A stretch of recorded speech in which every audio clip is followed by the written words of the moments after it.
Yeah. Hi, peace to the fam. Got a little project that I'm working on here for an upcoming debate on Wednesday. Hopefully that falls through on the Teapot channel, the Prophet of Thought channel. Y'all know Teapot, man. He's one of those guys who definitely has a good space here in the Black YouTube sector, and what he delivers is a hell of a interview style content. Interview style content. I've been featured on there at least one time. I've also called in, as well as some other folks from the Black YouTube sector that I admire. So definitely looking forward to that. While I get ready for that, there's a couple of things that I'm doing. Like to get amped up, so I like to turn my music up a little bit while I'm getting my debate notes together and my position together, and also my debate style together. And so while I'm doing that, I'm picking a track here from SoundClick. Found a producer, Tristan, on the track, who has a hell of a deal right now, which is buy one beat, get three free. And I like them because it's up to like 10,000 streams. As you know, I'm a small YouTube channel, so my streams might get 125, maybe 300. One stream that we did a little bit previously, one stream did like 1,700. So I'm not even close to maximizing the potential of one of these beats for $25. But on this one, I buy one and get three free. So that's like 40,000 streams that I'm able to use this music on. And so because of that, I like to come to SoundClick, like to pick an artist. I found one beat. Now I'm in the process of finding the others. I'm going to let that go simultaneously while I prepare my information. And so I'll give you more as I start this track for your review. Let me run that back. Hopefully you can hear that audio in the background. And I'm going to just keep it going, free flowing. Good evening to you. Thanks for joining. Now, what is going on here is Black Society Competing. We'll get a little bit off of that. That's good. Check. Is Black Society Competing? The pre-debate.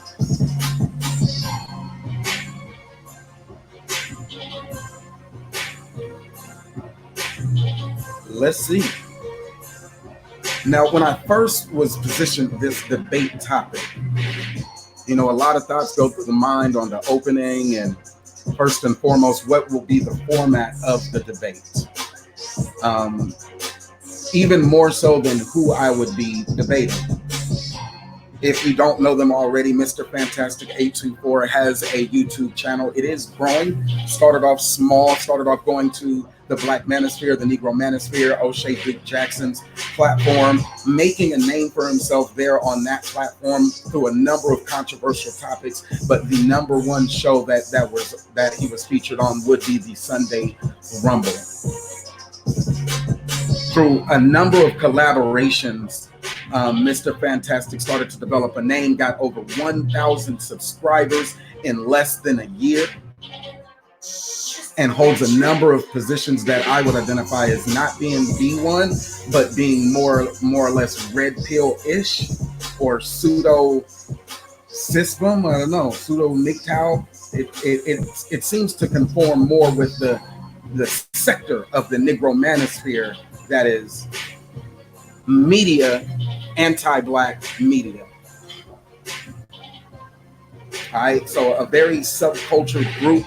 Why is that important? Let me jump here, because as someone who ascribes to be a part of a broader network of pro-Black people who put Black intentions and Black interests first, economically and politically, and then socially and culturally, putting Black interests first, even as a subset of what we are here in American society. So putting Black society, our issues, our challenges, our everything first, our solutions first. That's where I come from, to have a debate with someone who's on the other side, who says we need a broader group, even broader than Pan-Africanism, but broader meaning inclusive, meaning diverse talent, meaning minority, those types of terminologies. Someone who would ascribe to that side of the Black YouTube sector, it makes for a more impactful debate.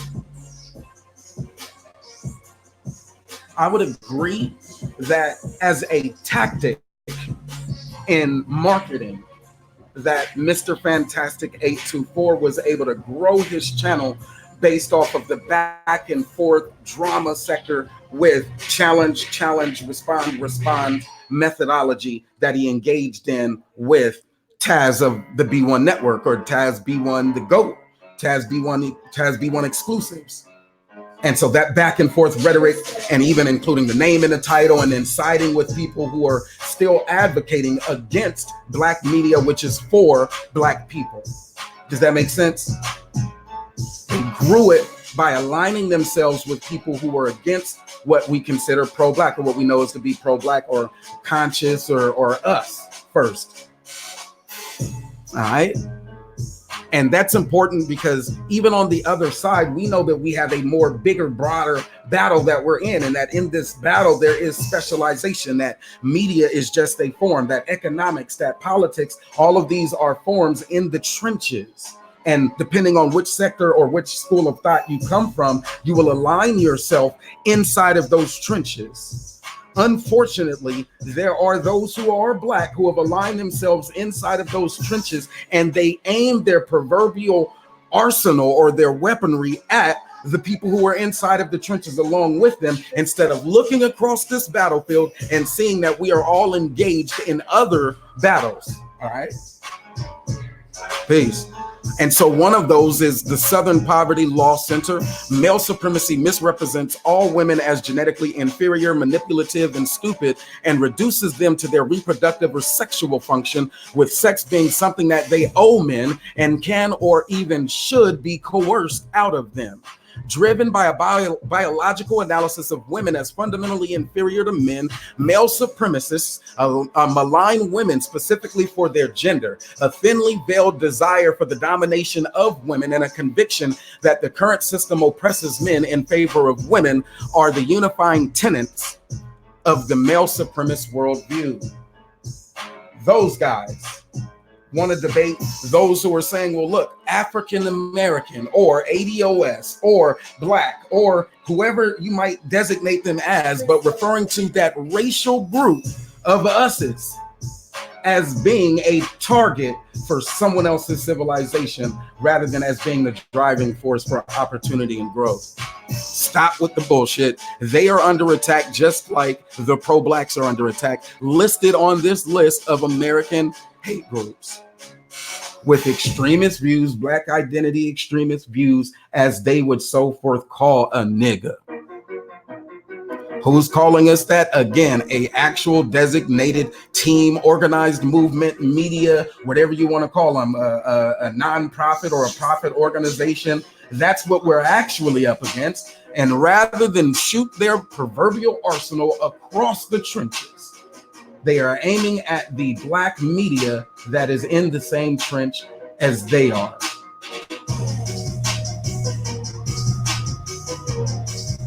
I'll give you another quote. Women, please listen to Whoopi Goldberg. If you don't want to be slapped, backhanded, punched in the mouth, decked, or throttled, keep your stinking hands off of other people. A man hitting you back after you have assaulted him does not make you a victim of domestic violence. It makes you a recipient of justice.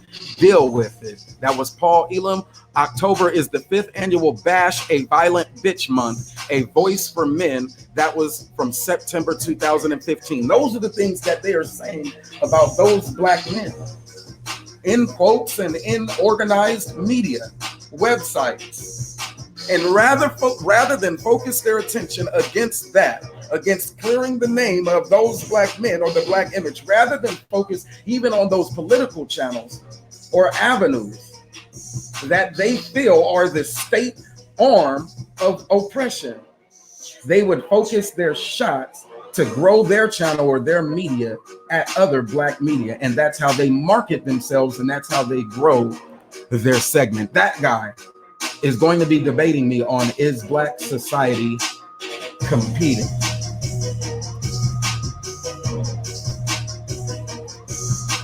So just to recap that rant, as people say, the brother wanted to rant for a second.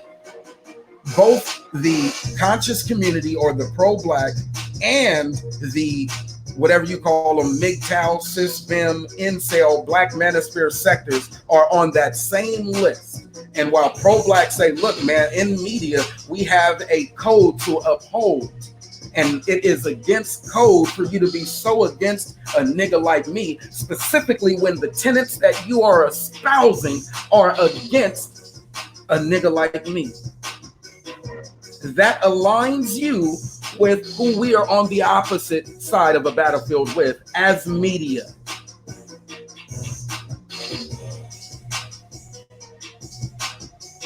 And nah, they don't be liking to listen to that shit. So I go into my debates first and foremost. I'm like, damn, well, who the hell am I going to be debating? It's not as important as the format. What is the format for this debate? I'm glad you asked. It is because it's the Prophet of Thought series. In his channel, it's going to be up to the moderator. But in my email exchange back and forth, as I was vetting this opportunity to open discourse on this public platform, who would I be debating? What would I be debating? How would I be debating? What is my approach? Yeah, all of those are important, but the one that stuck out is the format first.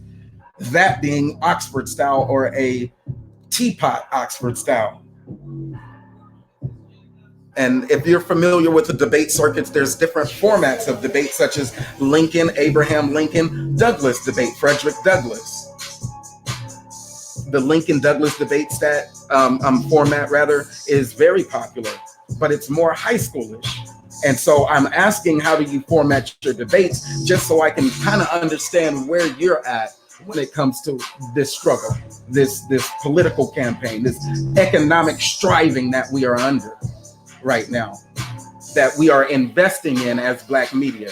The Prophet of Thought, look him up on YouTube, is the moderator. He will be that neutral platform to host 2020 debates for people in the Black YouTube spaces.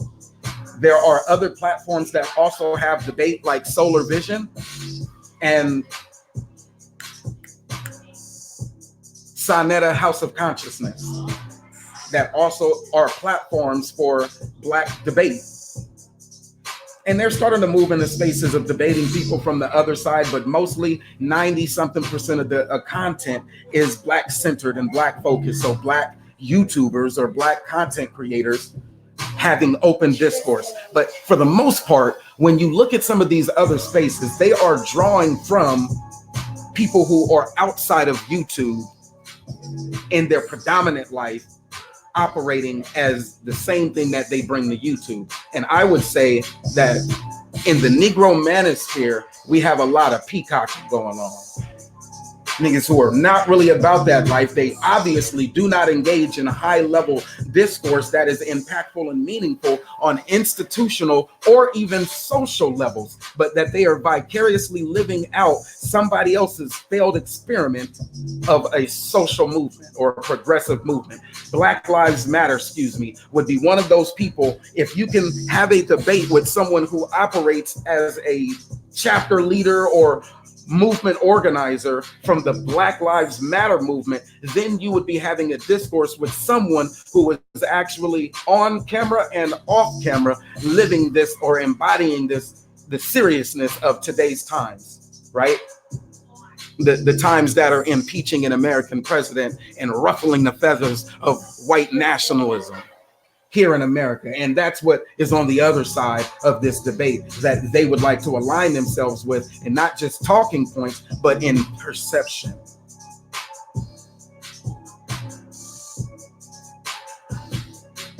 So where are we at? Are we doing the Lincoln Douglas high school style debate where it's just going to be a lot of bicker and banter and back and forth dialogue, open with the roasting included and all of that, those passionate appeals? I love the passionate appeals, but you're dealing with someone with a very limited intellect as a debate format. If you need a Frederick Douglass or Lincoln Douglas debate format, other formats would be BP or parliamentarian debate, like you would see on the floor, a Candace Owens media,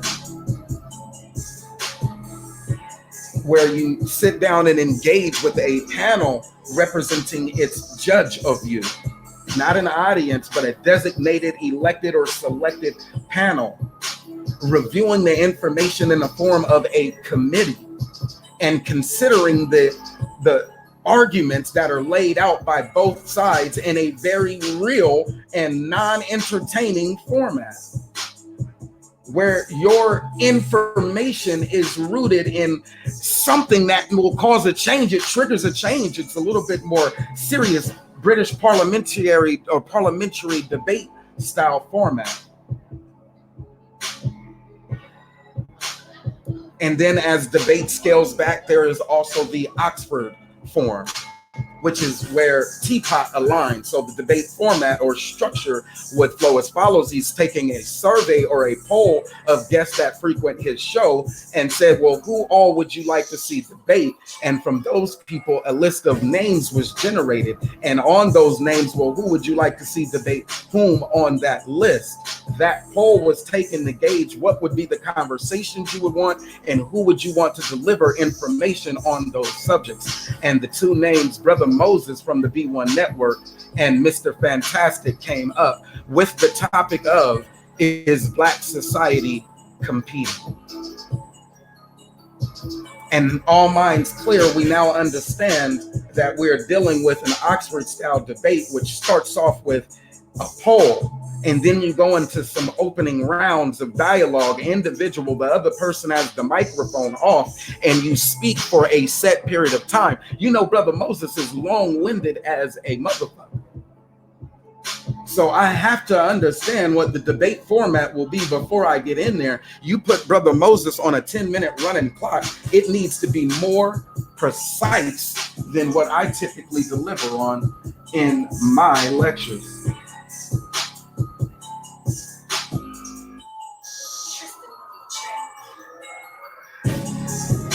So the moderator, again, is the prophet of God.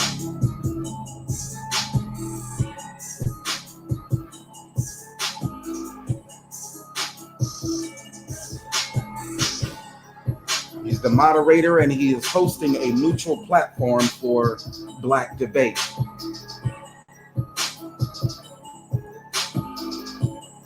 The opposition party is Mr. Fantastic 824. The topic is already in the title, and I am the affirmative side, which means I am arguing that Black society is competing.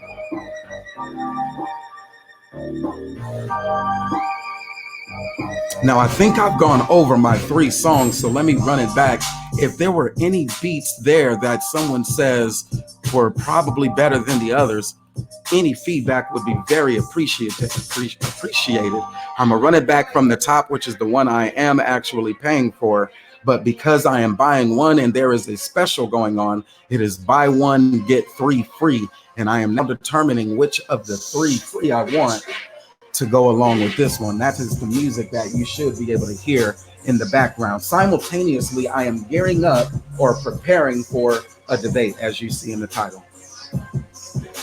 Thanks for joining once again. This is Brother Moses of the B1 Network. Just getting ready, man. I got some screens that I could probably share as I am preparing, but I'm just giving you my thought process first and foremost. Now, you know, I am a veteran and he serves in the Navy, I believe. So the second one is, who am I debating? When I say who am I debating, it is more than a name. What do we know about Mr. Fantastic? That way we can align to what it is that we may be going up against. Know your opponent. Who is the opposition party? What are some of the grounds that they stand on?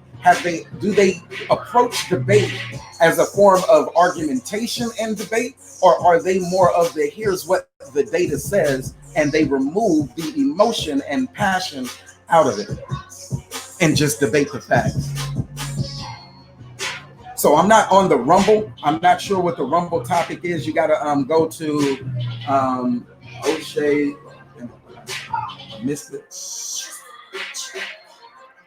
O'Shea Duke Jackson or I think is the O'Shea Blogcast channel. That's where you need to go to see what the Rumble debate topic is. I'll tell you as a preamble, this week has been on fire with those sides being system and protecting system as Black men and their right to travel and their passports, and then it's also been on the other side, or the opposition to system, primarily pushed by the V1 network and so forth. I will drop that name drop right there. But the opposition to system and saying, look, what you're preaching as Black media is detrimental to not only yourself, but to the image of Black male. You're aligning yourselves as sexual predators, and you've ended up on this list, or you're on this list of identity extremists or hate groups. That's something that you're going to have to address. They are talking about your tenets, and you are under fire. The Black men that you would be advocating for, 18 to 29 or 18 to 25-year-old Black men who you would cater to as an audience through your platform of media, those Black men, you're telling them to align themselves with an identity extremist group, or called identity extremist group, and the reason why you're telling them to align is the sexism that's inside of the tenets, and then specifically the racist based sexism that targets the Black woman for your hate speech, as they would call it. Damn, it be requiring long sentences.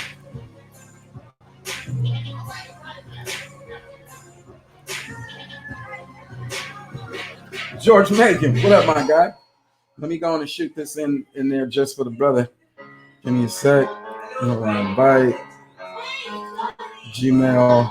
Hey, I'm gonna shoot it to your email so it's not dropped in the chat.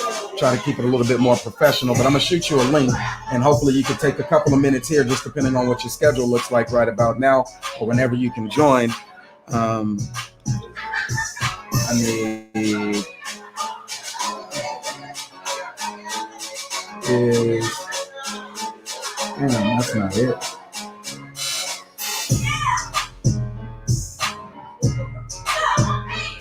That one. There it is.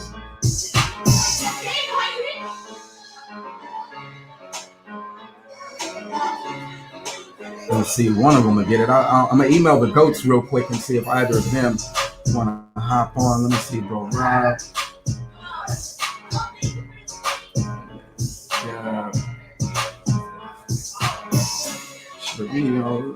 Get this guy up, see if you want to join real quick. All right, sending the links out just as a call to the brothers. It's almost like the equivalent of sending like a WhatsApp. All right, so that's big. Now, I'm on the side that would even say the Save Yourself Black Man is a very viable namesake. Almost the equivalent of Black Lives Matter. That is one hell of a media right there. The naming of their organized movement.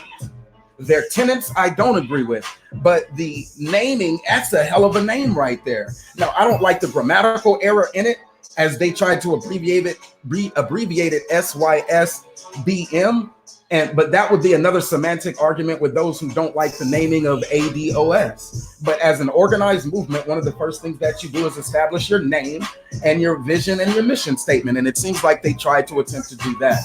I think that it's unfortunate that they were added to a list. And in fact, that list is one of those things where it's like, it is what it is. We've always been here as African Americans, and they've always found a reason to target us, those being the people on the other side. Now, for me, this targeting within the trenches, that's some hating ass shit. And you typically only experience that type of hate as a Black man from the other Black men inside of the community when it's related to women. That's exactly it. You'll typically experience that shit when it's other women. Now, I tell you, in today's modern society, we've moved into some corporate spaces and even military spaces where you even have to compete or intra-group competition for promotions and shit too. Because again, this is about economics and politics. Both of them are hand in glove. Now, I know that I'm arguing because I'm checking out my opposition against someone who's likely not moving in those spaces. They're probably not the people who are advocating against mothers against drunk driving. They're probably not advocating against child support system. They're probably not advocating against that. They're talking from a personal perspective, a personal Red Bull.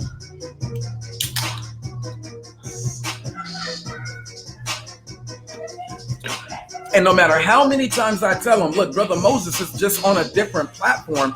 I talk institutional. The people that I email when it's time to shoot an email to are going to be on the upper echelon. Bro, Rob, man, I sent you the link. Appreciate you coming through, brother. So the links are now, because YouTube or Google will not mass notify people that Brother Moses, even my track record is high up as it is. And I promise you that it is pretty high up when it comes to influence. Even that track record is not giving them the green light to say, let's send out this notification. Andrew Young could try a YouTube live stream, and Google and YouTube, the way their race-based analytics are set up, would not tell the world that Andrew Young was on a live stream. But let one of our black leaders die. Let other media pick it up. And YouTube or Google as a media is not exercising its true potential because of race-based algorithms. Just like America is not exercising its true potential because of race-based politics and economics. Disenfranchisement is still real. I don't mean that we're not competing, though. See, I would even defend those brothers, though. Let me tell you why. See, I like this Franklin D. Roosevelt quote for the 4 freedoms. In the future days, which we seek to make secure, we look forward to a world founded upon 4 essential human freedoms. The first is freedom of speech and expression everywhere in the world. The second is freedom of every person to worship God in his own way everywhere in the world. The third is freedom from want everywhere in the world. The fourth is freedom from fear anywhere in the world. That is no vision of a distant millennium. It is a definite basis for a kind of world attainable in our time and generation. I like that quote. I like that quote. Now, let me tell you what I like about it. In the future days, the ability to project. Appreciate you, Beige Negress. Are you subscribed? Because if you are subscribed, then it may send you a notification.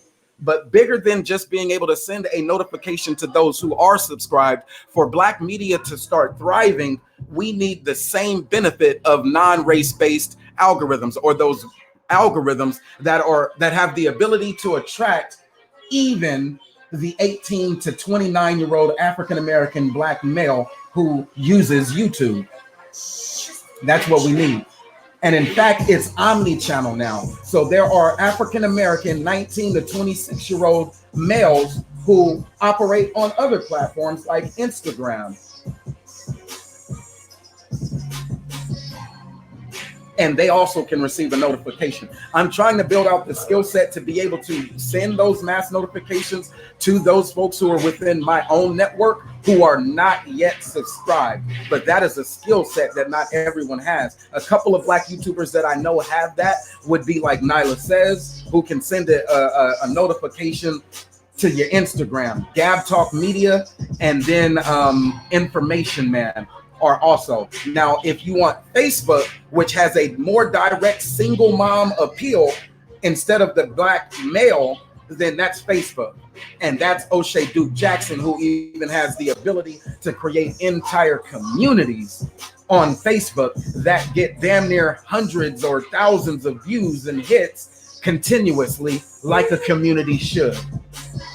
And I'll tell you why that's important. In my neighborhood, there was only 4,000 of us. We were a very small niche group of families and interconnected families that attended the same elementaries, middle schools, and high school, right? Sinji, pieces. And because we were such a small knit community, I can know the O'Shea Duke, I can know his grandmother, that whole tree, not just the ability to shape my own tree and see who it is I should align with, and why I would align with them. Some of these niggas, you can't align with them because they'll get your house raided. And some of the niggas in our very own trenches will be the ones to send the motherfuckers from the other side of this proverbial battlefield to come raid your house. And you're aligning with those type of niggas, and I just don't fuck with them niggas like that. So I gotta know who it is I'm debating and why it is they feel like they're even on a level to debate me. And I don't think that this was a Mr. Fantastic thing. I believe the Prophet of Thought series when he says that he ran a poll, and from that poll there was names dropped, and from that they also ran a poll of what topics you think should be debated and who should have those debates. And because my name showed up and Mr. Fantastic's name showed up, we gonna treat it like it's any other opportunity. I am Candace Owens' little cousin right now, and there's some things that have to be set straight. He got about 10 minutes of what Brother Moses is going to deliver, and due to those time constraints, my approach will be the same passionate approach. I don't give a fuck whether he can keep up or not. I'm going to talk to the youngster for about 10 minutes, and while I'm calling him a youngster, I think the nigga is damn near my age.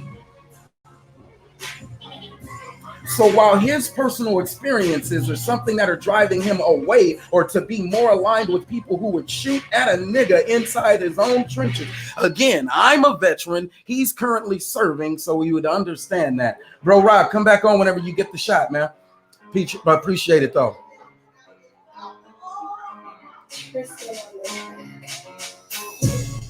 God damn. Ranting and raving about is Black society competing?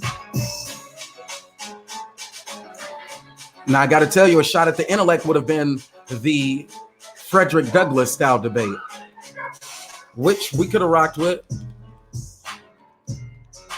The Lincoln Douglas debate.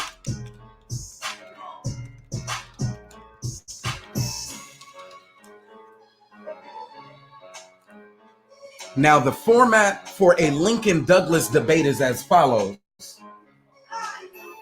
Number one, there's an affirmative construction speech that is 6 minutes. Now, I am the affirmative because I believe that Black society is competing. So I am affirming the position that Black society is competing. What up, gangster? That would be 6 minutes. So I would have to constrict my opening or my constructive speech to a 6-minute monologue. Next would be the cross-examination of the affirmative by the negative. So he comes in and cross-examines, or he asks a few questions for 3 minutes. It's only 3 minutes, so only a few questions. If he chooses yes or no questions, or if he chooses broad questions like, tell me about a time when, or tell me about, or what is your position on? See, those are questions that I would have 3 minutes, and he can raise his hand, he can cut me off because it's his cross-examination. He is the power in that 3-minute segment. Afterwards, he moves, he's asking questions to position himself for his 7-minute negative construction speech. So he is on the negative. He is on the side that argues that Black society is not competing. And he would have 7 minutes uninterrupted of a monologue to do so. From which I receive my 3 minutes to where I can get just a few questions, whether yes or no, whether tell me about a time, or what is your position on. I am the power to where I can cut him off if he starts getting long-winded. I can move it along because that is my 3 minutes to cross-examine him. As the affirmative, as the person who is on the side of, look, Black society is competing. I can ask rhetorical questions. I can ask leading questions, but it's my time to examine him and he has to answer. From which we progress into the side of the debate where you can actually win or start losing it. The initial affirmative rebuttal, where I get time to rebut what he says for 4 minutes. That entire 4 minutes is where I am supposed to go against whatever it is that dude said that Black people are not competing. So if he says we're not competing because the divorce rate is too high, I have to talk about that. If he says we're not competing because blacks don't own shit, I have to talk about that. If he says his point is there's not black NFL owners, I have to talk about that. But I have 4 minutes to rebut whatever his major points were from his 7-minute constructive speech, his monologue. And I have 4 minutes to do so. Afterwards, he gets his 6 minutes to finally rebut whatever it was that I said in my constructive speech. He gets 2 additional minutes because he can also rebut anything that I brought up in my last rebuttal. He can try to defend himself intellectually. And then lastly, because I started, I end the debate with 3 minutes of a final affirmative rebuttal where I lock in why I feel I won the debate, or again, I reaffirm why black society is actually competing. And you would have listened to why he said it wasn't competing. We aren't competing, rather. And I would have affirmed why we are competing. And then the layman, or if there are assigned judges, those judges then would determine who won the debate. And they have to determine based on the information presented and rebutted. How do you win a debate? I'm glad you asked. This is the Lincoln-Douglas debate format. And so the scoring is as follows. He, in his opening round, his constructive 7-minute monologue will have had 3 premises, and that's the way most people do it. Because it's only 7 minutes, you have your opening, which is about 1 minute, where you set the context, you lay it out. I have 3 points that I'm going to be making, 1, 2, and 3, and then you drop those points in your opening. And if those points are carried on or whatever it is, uncontested, unrebutted to the judge's satisfaction, then they win those points. Real quick, Nyla, I'll open it up for you in about, let's say, 6 minutes, by around 3:50 my time. I'm just trying to lay out the debate format, which is for Wednesday, I think 9:30 Eastern time on the Teapot channel, the Prophet of Thought channel. All right, and so there are, in my affirmative construction speech of 6 minutes, I lay out my 3 points. And by the end of the, Mr. Fantastic 824 is debating me on, is black society competing? Inshallah. God says the same if we make it to that debate and if everything goes according to how it's been outlined via email.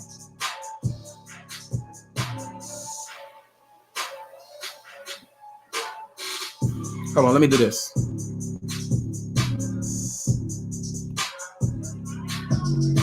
All right, so we're going to turn the music off. It was a little bit distracting.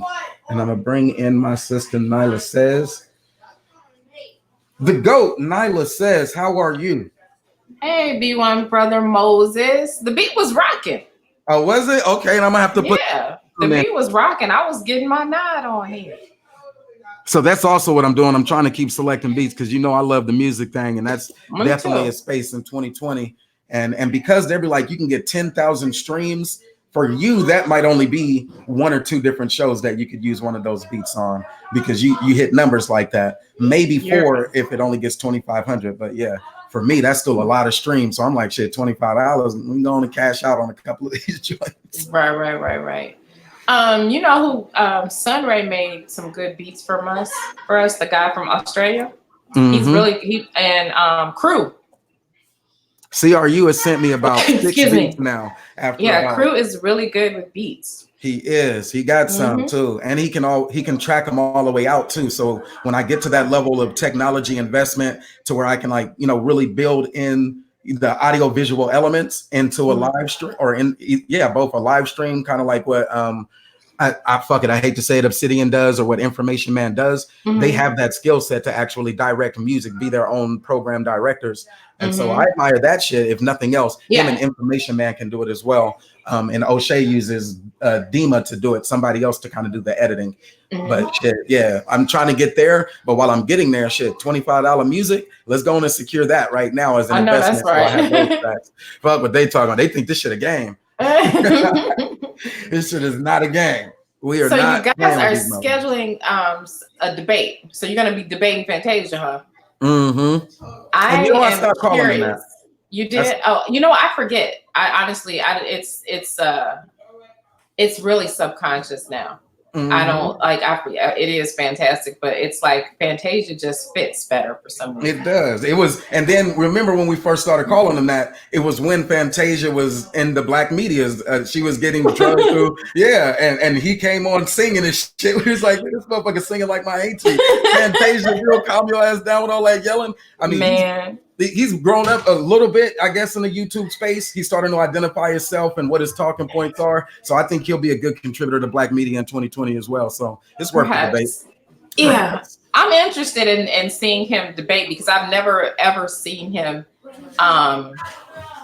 You know how like people will state a position and then they can actually quantify what their position is based in.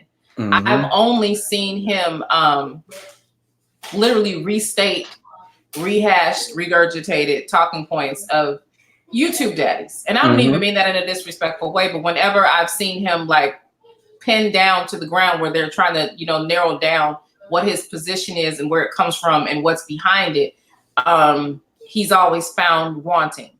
And those, I've never seen him ever. And what's interesting, I can't wait to see how this is going to develop because I've never, even though I've seen him need to concede, I've never seen him concede. That's right. So it's just really, I'm interested. I already know that you're going to demolish his ass. Yep.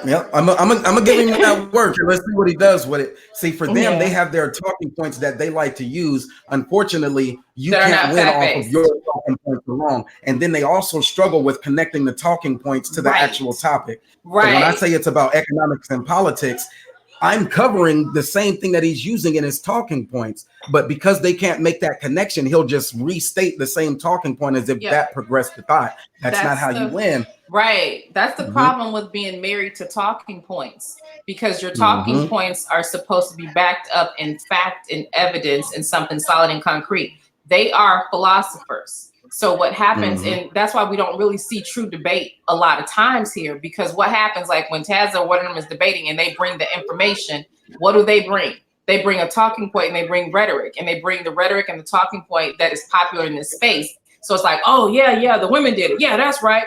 But like, if you have literal receipts of what happened, they discard that. Or, I mean, it's really interesting to see that they like to debate philosophy and feelings and talking points. And those are not debates that anyone could win. You can only, really substantiate your point if it is based in fact.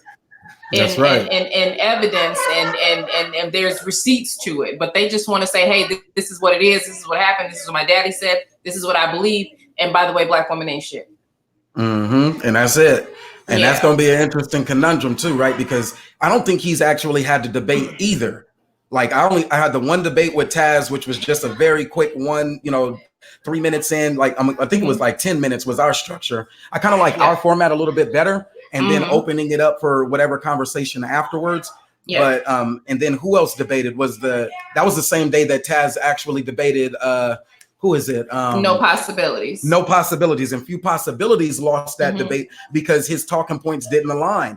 And if you're not in a position to say, well, I'm the only one who's in power, in charge of this conversation, there's a moderator, and then there's actual points being made that are counter narratives that you need to progress on. Talking points just fail you, and it's a failing strategy. So that's how Few Possibilities. How are you guys going to do this though? Because like the problem that I've seen, and this is not a shot, but a lot of times if you've got a judge or a moderator that is as that lacks the information as well, and also has the same biases as the majority of these dudes, it's kind of hard because they are very excited when they hear their talking points, and they've been conditioned to believe talking points and philosophy equals truth and fact.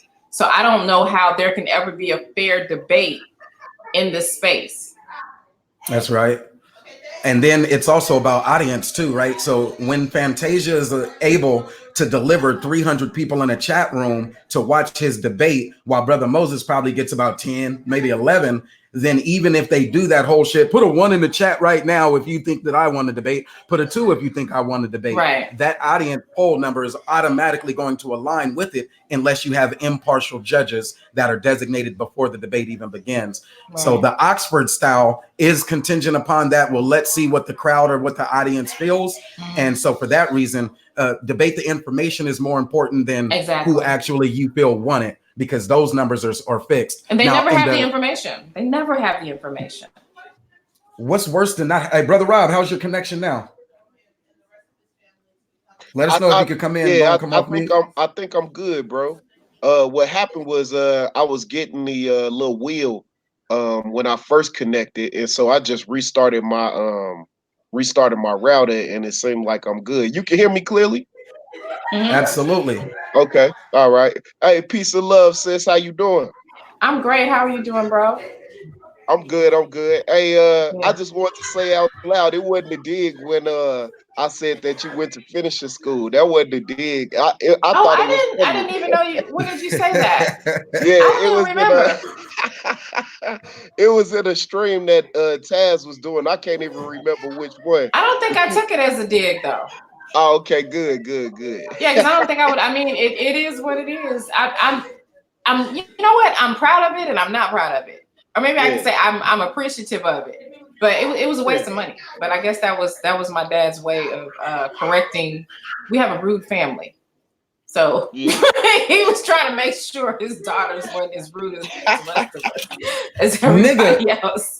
Last night when I was on that O'Shea Duke marathon stream in the chat trolling, why did a motherfucker named Archer, whatever it is, tell me my 11-year-old daughter is going to be the easiest to fuck of women in the world or something like that?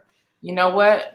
I got to tell you something about that dude. What the fuck, man? God damn, like there are some low blows. Like, God damn, these people are relentless, aren't they? There's got to be some.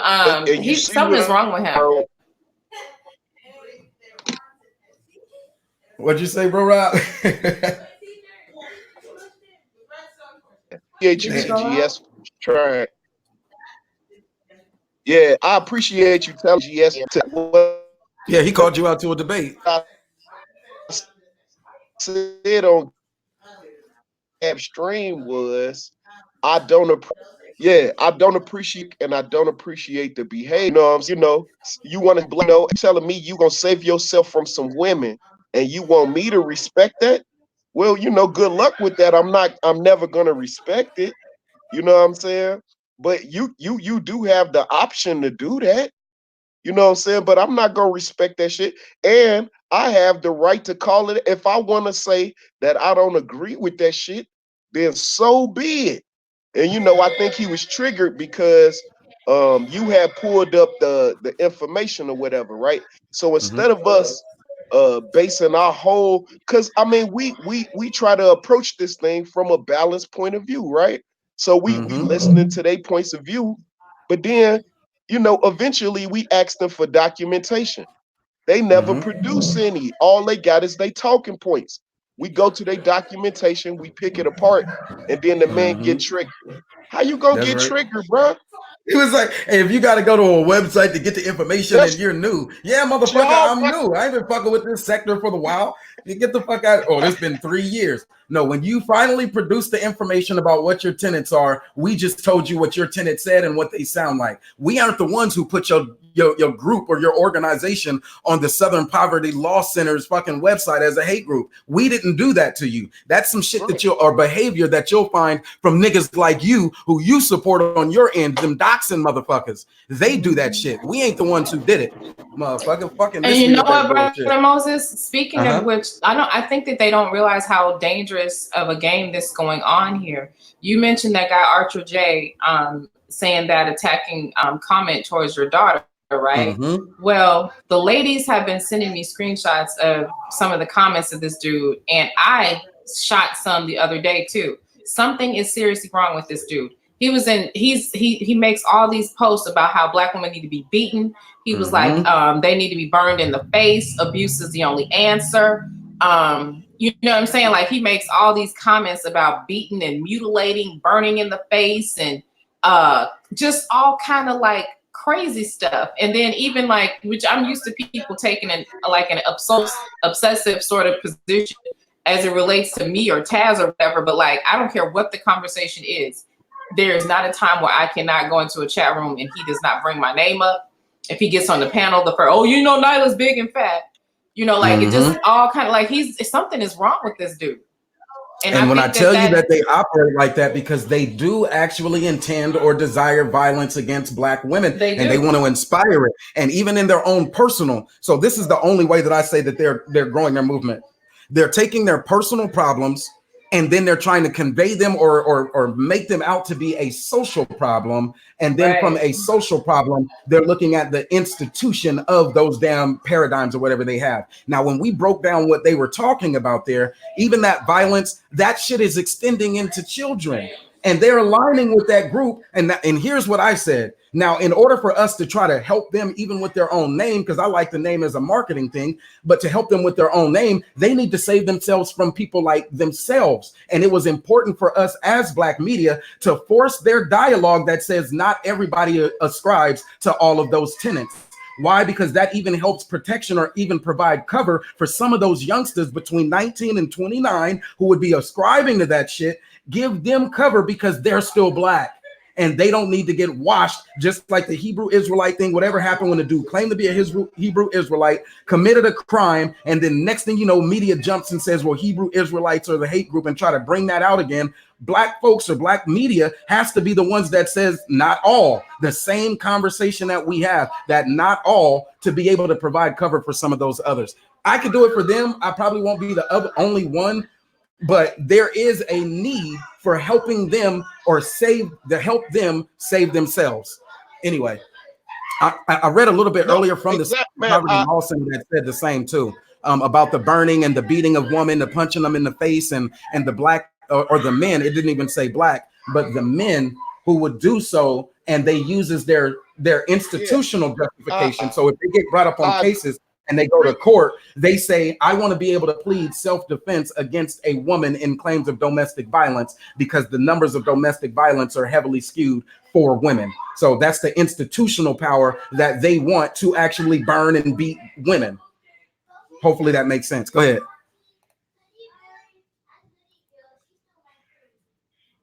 Damn, he keeps coming in and out. So I heard him trying to come in and then he went back out.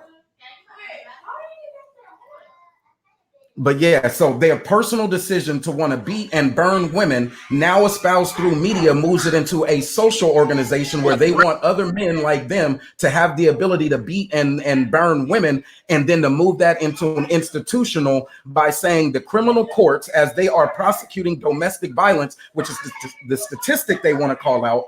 They're saying the criminal courts are heavily skewed in favor of when women do these things. And what they want is the court to acknowledge men having the right to self-defense. I would say that, but now they're equivocating. It's not self-defense. They want the protection for these weird ass ideologies of wanting to burn and beat women. I say no. And I say for them to save themselves, they have to say that's not what I want at all. That is not what I'm espousing. But eventually they would get right here to this point.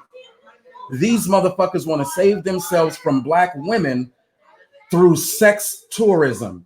They're not working on institutional change and criminal court cases and child support law reform and welfare reform. They're not working on any issues like that. These niggas ain't doing shit on an institutional level. It's a circle jerk for people who feel the trauma and fail the trauma of failure and rejection.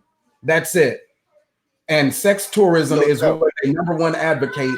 Go somewhere else and go find another mate. Natural or sexual selection is what their number one talking premise is. Underneath that, it's guised with, well, the Black woman ain't shit, which is why we believe in sex tourism or something like that. Miss me with that bullshit. Go ahead, bro. Rob, I hear you coming back on. Now your signal's better. Yeah, you can hear me now, brother? Yes, sir.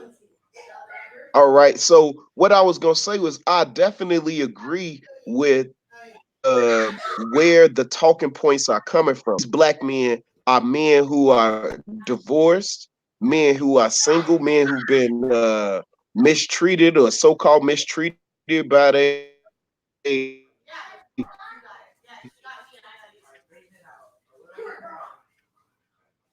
other, you know what I'm saying? And so because these people have been hurt, what informs how they talking points sound and where they coming from and they intentions. So I completely agree with what you're saying. If a man's been out here, I can see why he would be mad. But you can't make all of us mad because you went through that, brother. That's what I'm trying to get everybody to see, man. It is a talking point. It is a talking point that is informed by a individual negative experience that they trying to project on everybody. And I'm not having it. I tried my best to try to understand their point of view with all these pills and all of these different euphemisms that they try to use to describe they ideology. But no, I'm not going. You know what I'm saying? I ain't going at gunpoint, bro. At the end of the day, that's what you have. You have a talking, you have an opinion. And everybody is entitled to their opinion. You are not entitled to your own facts. We are dealing with systematic racism. We need systems in order to combat them. That's the bottom line. It ain't is there, and then ultimately I'm gonna end on this, right? Literally, if you follow their logic, what they're talking about doing is recreating a black community with non-black people. Are you out of your mind? What is wrong with you, man? That is not possible. It's simply not possible. So that's the space that I'm coming from. Literally, it's rhetoric, and it's been going on too long, and so now they done got me triggered, bro. I'm about to be sniping niggas, man. Come 2020, if he want to debate, we gonna sit down and have it. BGS is who I'm talking about, to be specific. He said my name, so I just want to make sure that I'm being specific. Y'all can call him a master teacher. I'm not intimidated. You know what I'm saying? Because I got facts behind what I'm saying. That's what's up. Hey, so I'm gonna be looking forward to that as well. We'll see how it goes as a debate circuit or as a debate platform. The Prophet of Thought. It's going to be a Wednesday night show at 9:30, and that's the information that I got from the email. So a 9:30 Wednesday night show, black debates in the black YouTube sector. I think it's going to be cross sector. So B1 Network.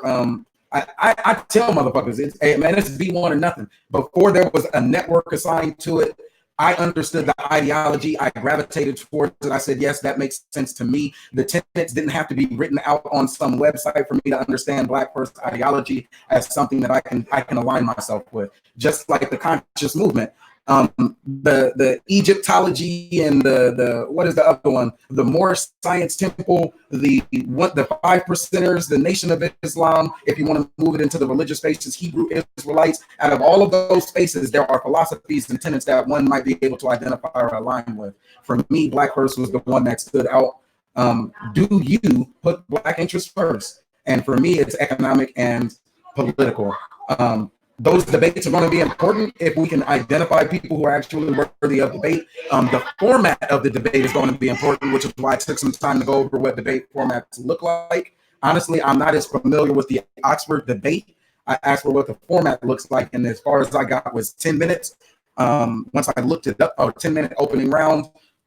I think there might be like a lightning round or something. I don't think that it actually is going to ascribe to a standard debate format. And so that kind of, again, tells me what caliber of folks I'll be dealing with. But I will say in 2020, there are other debate platforms as well. And Brother Rob, I would be more than happy to align you with some of those as we continue to get this message or this Black media to grow.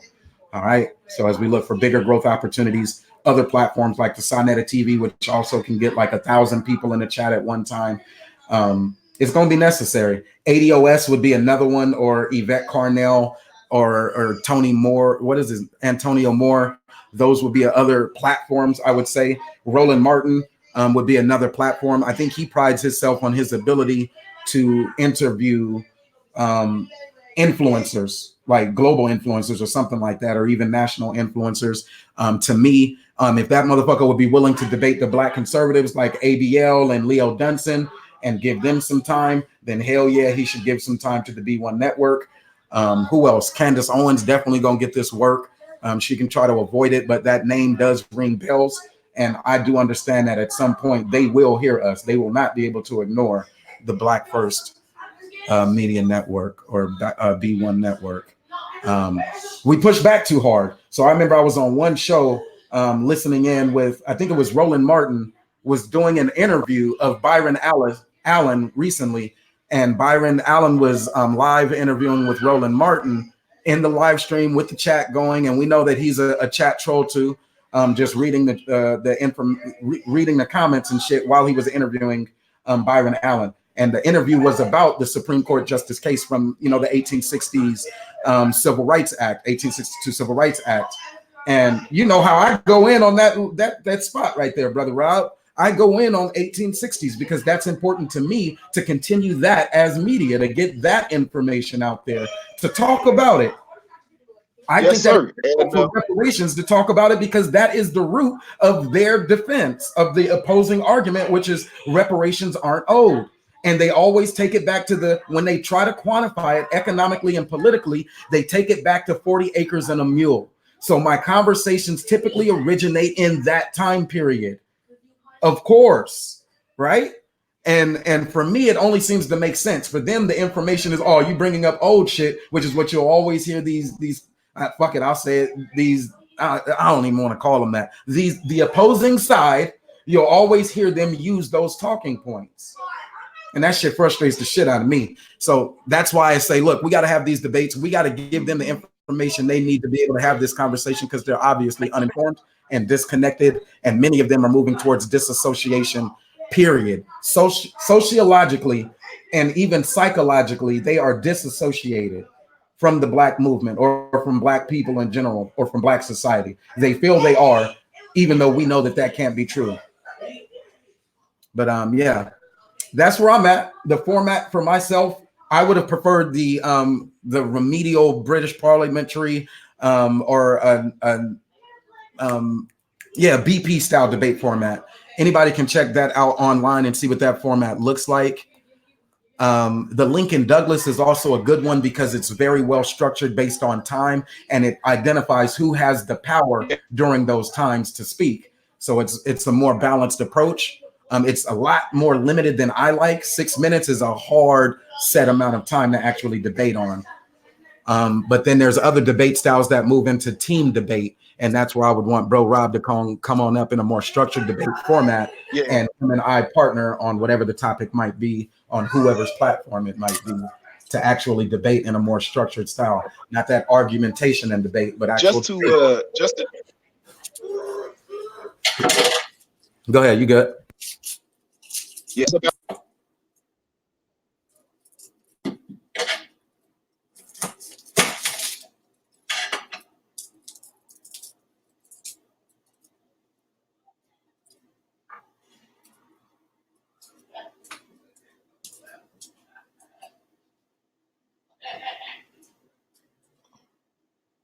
His opening statement.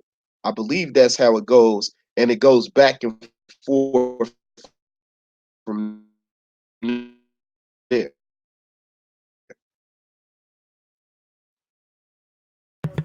Nala says, is Bro Rob breaking up in your end?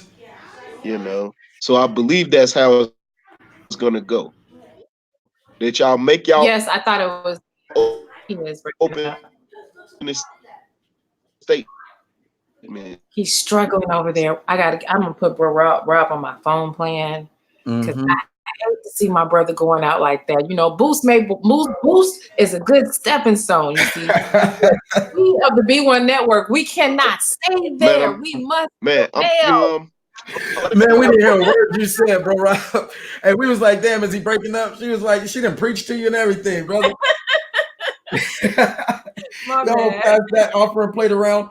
Hey, bro, Rob, she'd have preached to you and everything. We of the I didn't P1 say network. clown, bro, Rob. He didn't even know. You know, I want to say, you guys do realize that you're being targeted for your affiliation with anything B1. But, you know, they can say what they want to say. Like they'll say, oh, you guys hijacked what it means to be Black first. I don't know how anybody can hijack that. But B1 didn't matter till we got here. No one can deny that. No one was putting B1 in titles saying the B1s and all this kind of stuff. No one cared. So, you know what? I'm fine with that. I'm fine that we came into this space and that we shook it up. And now there's opposition to the rhetoric and the bullshit. So regardless to what anybody said, there's a choice. There is a more rounded view of, you know, of how the community is seen and how the community is represented and how the community should be received.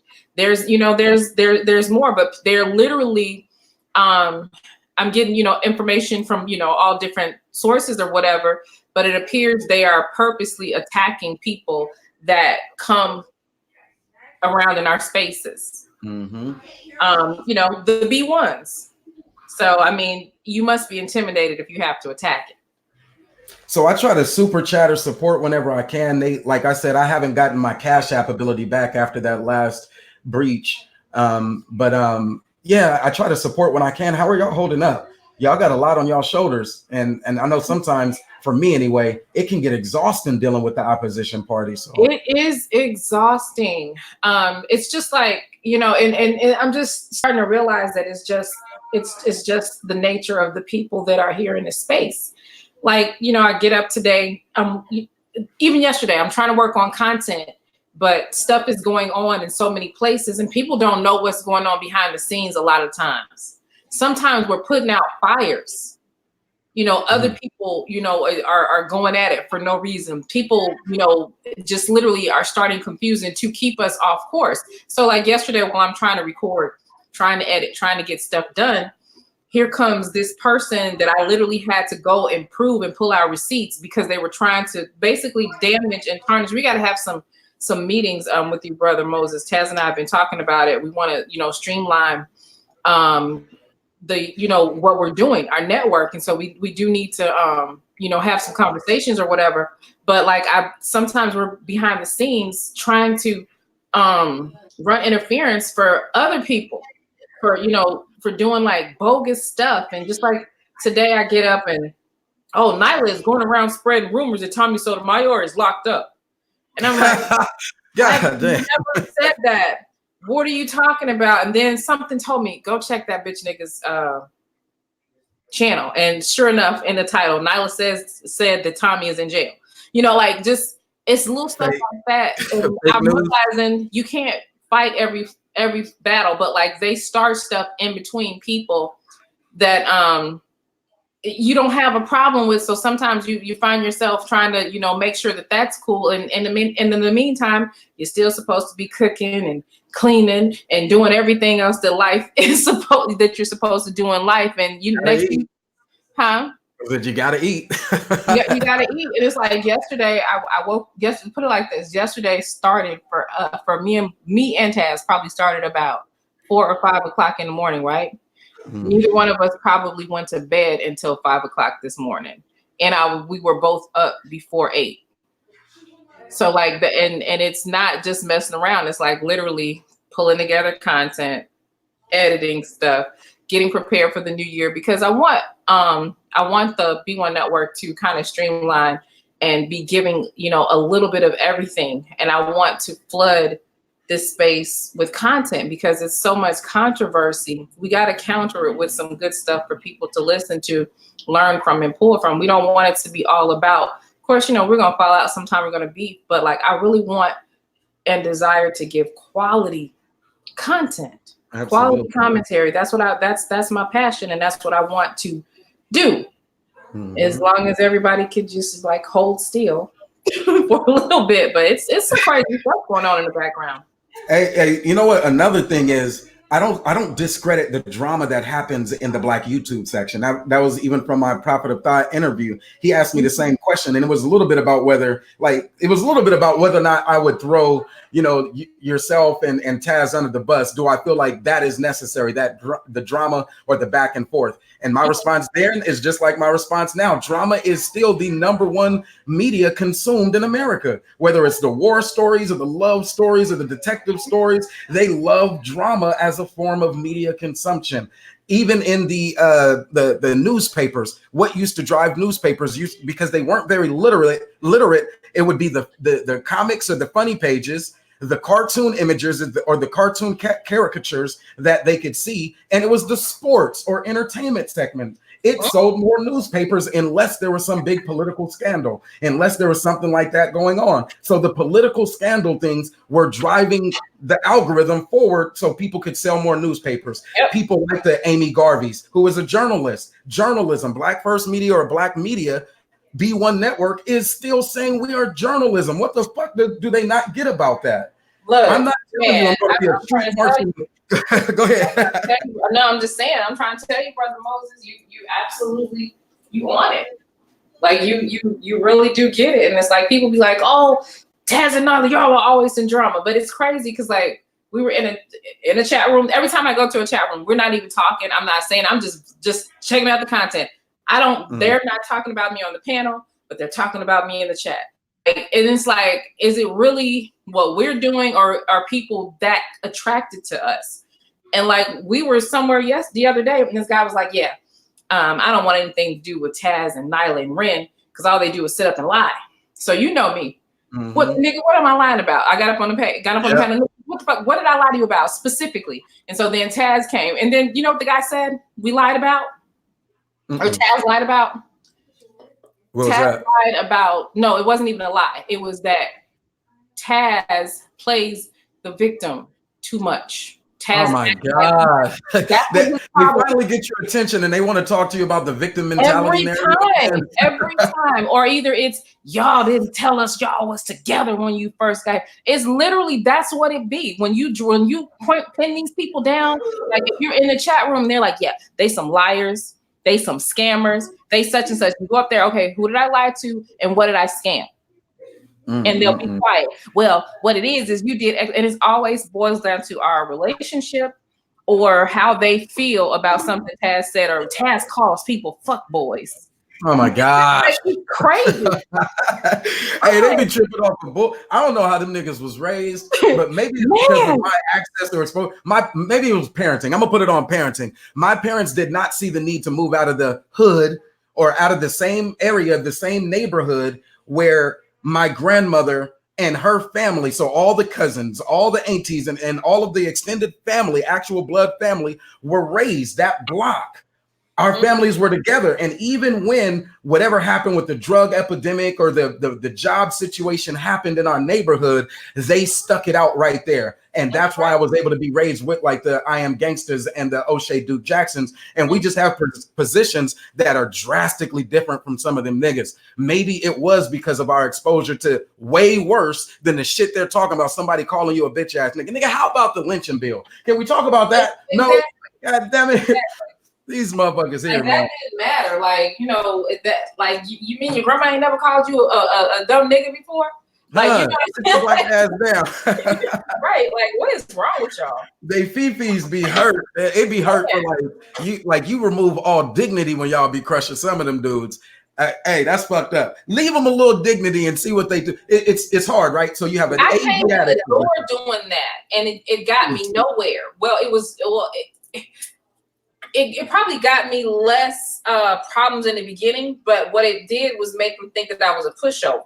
Because then they wanted to, you know, let me, you shouldn't have Cynthia over here. And then why you got this Taz guy over here? And then it was, oh, you trying to start a race war. Like, it just, you can't make these people happy. That's the one they always use against us. Always. Every time the black man starts to unify or get organized and come together. And when I say get organized, all of these subscriber base, all of that is your potential, quote unquote, Marcus Garvey movement. those folks who you actually have real access to, your subscriber base. So your ability to galvanize around one individual tenant, like I would say from the SysBIM, that is going to be what I don't know, propels, I guess, towards whatever action that you would like to see happen. Right. So for them, if they actually wanted to move in action towards child support reform, they would need their subscriber base or their connected folks. Like, let's say it was BGS Ibmore, then Fantastic has 1,000, and O'Shea Duke Jackson has about 40,000, and they wanted to try to partner with Phil Advise. For whatever reason, Phil Advise does say yes, which I would say he would say no. But for most cases, if he did say yes, that is the network that you're trying to get to sign whatever petition you would like to see happen. Right? And I'm telling you, bro, Moses, I'm with you. I hear you. I hear you. So then why would they take that same power of media and direct it towards one individual Black family household, and then specifically that person who is in media? And in most cases, 90% of the content is information to cover your Black ass from the people who are really using their political power against you. And you know what, Brother Moses, one thing that I was saying, I was like, you know, we got to get all of this shit and move past it. Our platforms are a lot more powerful and important than what people give credit and care to mention or even realize. I'm going to tell you, I'm going through me and Taz's analytics. You can actually see who views your channel, who your top watchers are. Do you know who some of our top watchers are? I remember you streamed it like a year ago or something. Like, no, it wasn't a whole year, but I remember that one, and that one was most impressive even then. Yeah, it was like Tamron Hall, Roland Martin, The Breakfast Club. I thought Yvette Carnell was one of your top 5. Yvette Carnell. Vlad Tone is one of our top watchers. Exactly. Who else? It was another new the Young Turks. Boyce Watkins, Young Turks, all these people. So I'm like, I got too many big eyes on me to be worried about this bullshit, and to be, you know, and I think that's why they attach to me like roaches. Because just like those big eyes want to know what's going on my channel, they do too, but for different reasons. You know what I'm saying? Because it's not natural for someone, I think, for my channel size and Taz's channel size, and for us to only be here a year and some change, for us to be that much of an item. And some people will downplay, well, you guys are irrelevant, you're such and such. You can't convince me of that at all. Not when you're top 5 versus their top 5. Their top 5, they're still going for the 19 to 29-year-old Black male and trying to inspire and inform him. And that is not where the power dynamic is. Big media like Tamron Hall, big media like the ADOS movement, Tone Moore, and then economic twist on pro-Blackness would be the Roland Martin channel. And then that's also linked to the medicinal marijuana movement. 27 states have now legalized it. We are still fighting. But California is not done fucking fighting. They got us fucked up. Karen Bass is now the chairperson, I guess now get to be gender right, the chairperson of the Congressional Black Caucus. Why is that important? When I was having a conversation with the dude who wanted to tell me we need to leave Los Angeles, there are 2 representatives there, Black women, Karen Bass and Auntie Maxine. They know Auntie Maxine, and they told that motherfucker when he became president, we're going to get your ass impeached. California said, we ain't playing that. We didn't vote for your ass overwhelmingly. We don't like you. We don't trust you. And I was like, well, goddamn. Whether you like it or agree or not, when they said they were going to do it, they got that shit done. Why was that important? Karen Bass, on the other hand, has that district of high concentration of Black wealth in America. So you cannot tell me that we are not competing or that we don't have the voices of influential people, even as small sector Black YouTubers. Their message has to be refined. If they are listening to you, and I'm coming on the Nyla Says, and you'll hear me say this all the time, I am not going to waste that airtime talking about anything less than institutional racism. We got too much time on our hands if we could talk about a woman's hair and her nails and all of that other shit. No, talk to me about the fact that we've had 4 United States congressmen, 2 to which are mulatto. One that was mulatto founded the Southern University there in Louisiana. He was a term from December 9th, 1872 to January 13th 1873. So damn near they had a new year, brought him in and kicked his ass out. But that same mulatto would be instrumental in the Supreme Court justice ruling in Plessy versus Ferguson to overturn Dred Scott.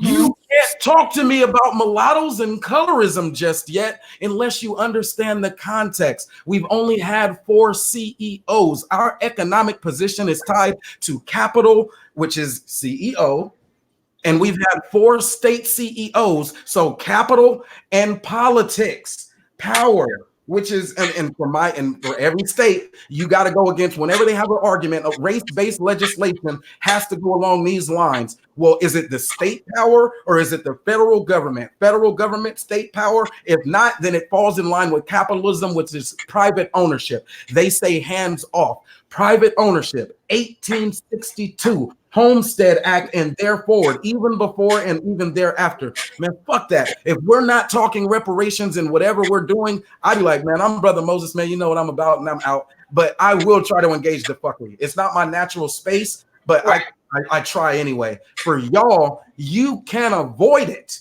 Nope. You can't avoid the fuckery. They'll bring it to you. They'll bring it to the page.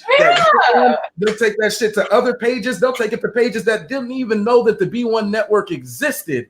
They put it over there. Like I have to, like, it's every day. Like, Nyla, you was married to a white man. Really? I didn't know. Like they literally will make up shit in real time. And so that's why I know that we're effective at something. And I mean, I can't discount the fact that I believe that some of these people were sent. And that may sound a little, hokey or whatever, but it makes no sense. It makes no sense because I know the eyes that are on us, and anybody who wants to challenge me to see if Vlad, the Breakfast Club, the Young Turks, if these people are watching you, I will show you. So if those eyes are on me, I have to be cognizant of what space I'm in and the type of opposition that we're met with. I know some of you motherfuckers was sent. And as an influencer, that message that you are sending, they're using that shit for content too. Now, who are their audiences? If you're talking Tamara Hall, she got a. If you're talking Yvette Carnell, that is one that is driven towards reparations for Blacks. So whatever information she can glean in the time it takes for her to listen to your podcast can be valuable information in informing the Black political agenda, which is reparations. The difference between having it on an actual ballot to be voted up or down, or it just being a marketing hashtag, some feel-good type of symbolic gesture. We don't want a symbolic victory. Cut my motherfucking check. Serious. Real talk. Cut the check. I'm tired. The 40 acres and a mule argument is the one that deeply roots our economic survival for the next 400 years. Why are they playing with that information? Byron Allen, that's the story. Byron Allen using that Civil Rights Act of 1862 and it being voted on whether or not it has to be 100% based on racism or any other equivocation therein in conjunction with racism for whatever reason the contract was deemed null and void or whatever happened in the workspace. That's pretty important legislature if you run back our political Black agenda, which has been centered on fair employment practices. Yep. Which has been centered on having the private industry understand the plight of racism and discrimination on capital's progress in America. That our progress in America, Black first, and even the American society is contingent upon our ability to convert resources. And if you're excluding the Black population over 40 million over time, as long as they've been in this motherfucker, the economic means to grow and develop, then you are limiting American capitalism. Not just the Black part of it, you're limiting all of us, our Pan-African connections. And anyway, that's why I have the conversation from the lens of the Congressional Black Caucus is accountable. That's our political wing. The NAACP is our social wing, but our capital has to be driven in partnership with the National Black Chambers of Commerce. Over 140 chapters. There are more than 2.6 million Black businesses. And out of those 2.6 million Black businesses, they have a partnership with around 100,000 of them. So they're not moving the needle there. And then when it comes to those Black businesses, they're generating just about 140 billion in revenue. 140 billion in revenue isn't even 1% of the gross domestic product of America. We have work to do. Stop fucking playing with me. If you have access and influence through your media in the same way as the crisis or the same way as the messenger, then use your media. Ours is just Black YouTube. So use it for the good of Black people, to put your people in a position of advantage, not to disenfranchise the other Black media that are out there. You can have your Martin Luther King, Malcolm X debates, but get back to work. That's right. And that's when I start getting hot. That's why I don't really talk to them on them panels, because they'll say, oh, he keeps preaching, and they would have missed all the facts and statistics that I just gave them because of the sound of my voice. It triggers a trauma that they relate to religious sentiment. They say he's preaching, but I gave them facts, and those are the facts. Yep. Anyway, you preaching, but obsidian cooking. Okay. That's not a talking point right there. It can be. He cooking though. They love when he talk about the Black woman ain't this and the Black woman ain't that. But I just gave you a lecture. No, but I mean, he said that with the same rhythm, with the same passion. But that's that's not preaching. It's because they like him. He does what they want to do, which is talk about these bitches, man. Let's talk about these bitches, man.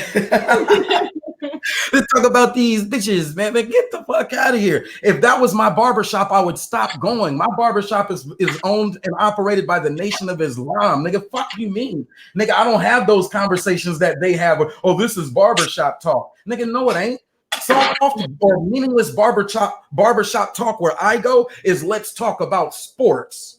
And that's when they want to take it light. And that's in the presence of children. But what you hear in my barbershop will be different than what you hear in they city cuts that they go to version of a barbershop. I'm not going to no city cuts. No shade. No shade. Hey, that was my roast for the moment, man. They city cuts barbershop. They're digital city cuts where they go to get their information from the community, as they like to call it. Bullshit, man. I don't be fucking with that. Nah. Because I think that they undermine the legitimacy of our Black leaders, our Mahalia Jacksons, for instance, or our Andrew Youngs. I think they undermine that, and they don't see that there was a series of trade-offs that even those leaders had to make. So Andrew Young, for example, in Atlanta, they're talking about the fucking freeways and the numbers of the freeways. And that's what I'm supposed to have an intellectual discourse against the nigga who says, no, the odd numbers go north to south. And that's what you want me to talk about? Nigga, I don't got, that's a parliamentary debate, 6 minutes. And you got 6 minutes to ask me whatever the fuck you want to ask me. But I got way too much work to do than to be focused on the numbering of the freeways. Man. Nigga, Andrew,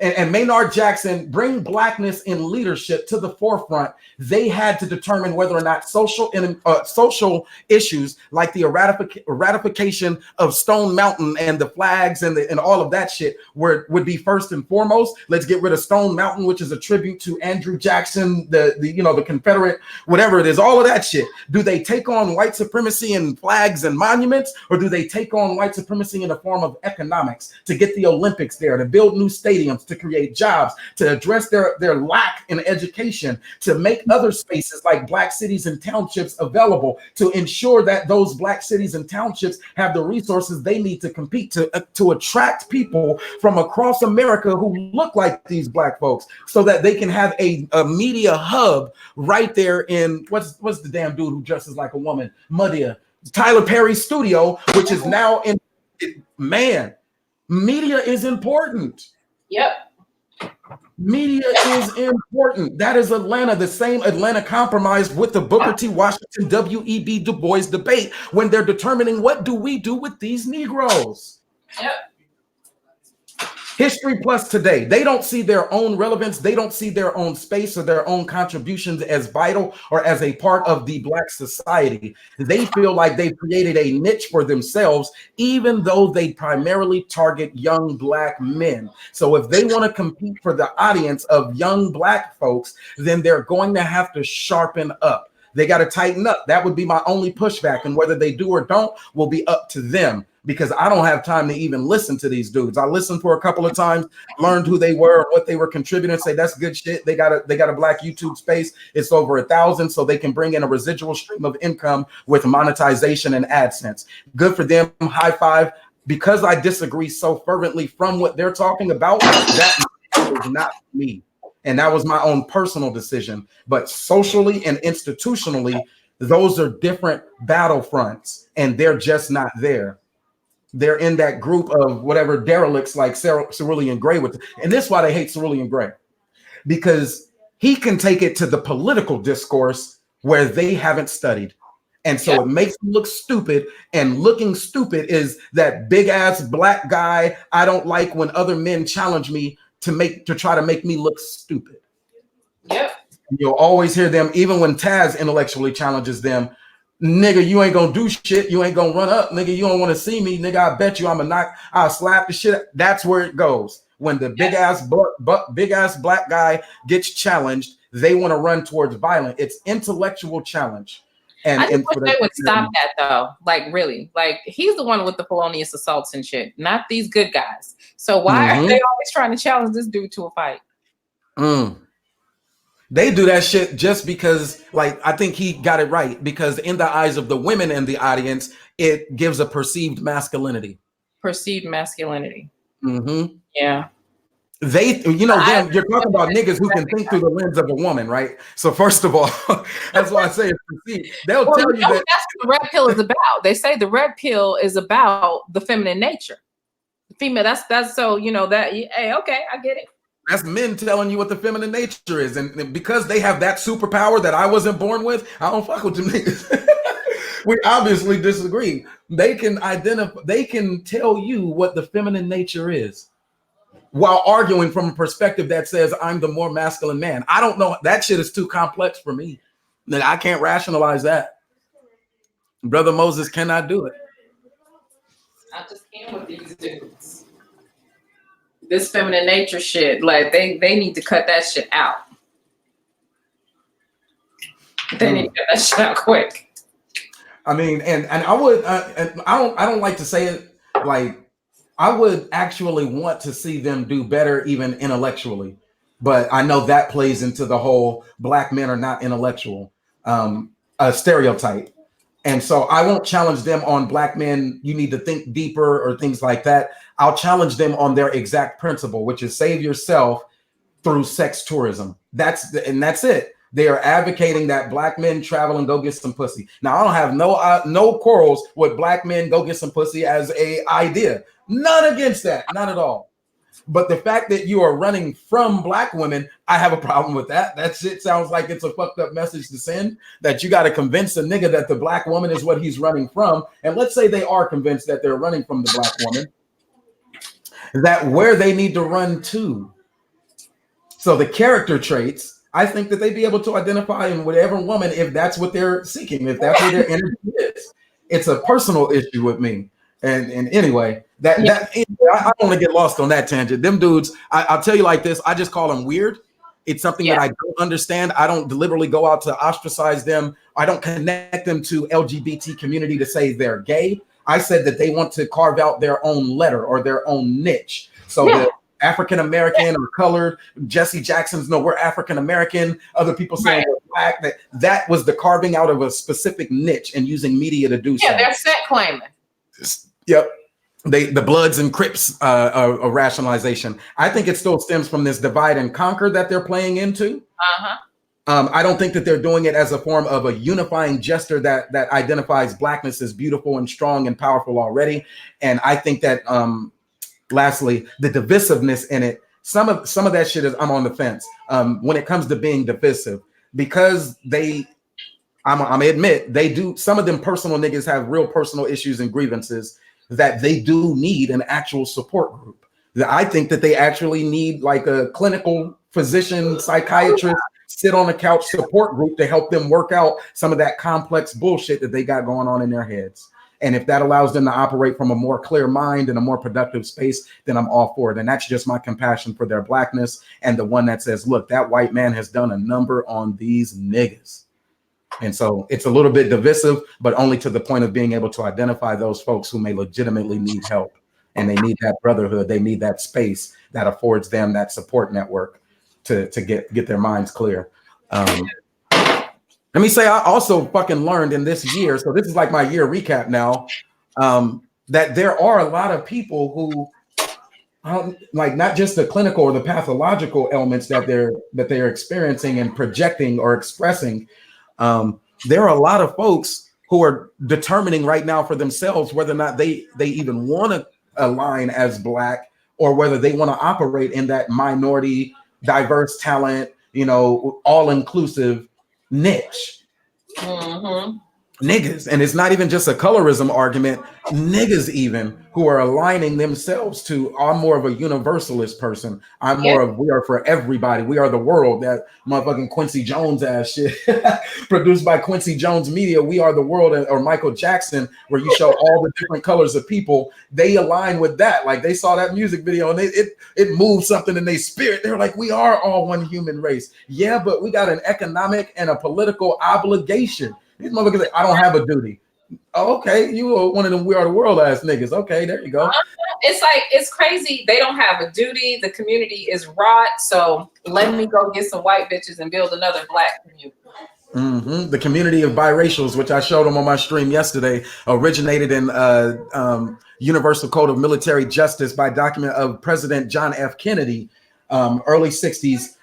That was one of his legislations to appoint a committee to investigate, racial equality in the armed forces. They had a couple of recommendations, one being a carved out community working space for biracials. And from there, you'll see that biracial arguments start to flourish. Before then, you weren't seeing any of these numbers that they're referring to when it talks about interracial dating. Now, we also know that that is due primarily because of race-based legislation, anti-miscegenation laws. We didn't have Loving versus Virginia until 1967. So that was 5 years later when they finally even addressed anti-miscegenation. So for them, that ongoing movement for biracials or mulattoes, that as we might know them to be, it wasn't one that was gaining any traction in any conversations and spaces. Motherfuckers just knew mulattoes over there and the rest of us over here. Now they had a political or an institutional category for themselves or carve out for biracials. Today we'll see them fall under unknown or multiracial or things like that when they're checking the box. And that's something that where we identify, like when Jessica came on the Taz,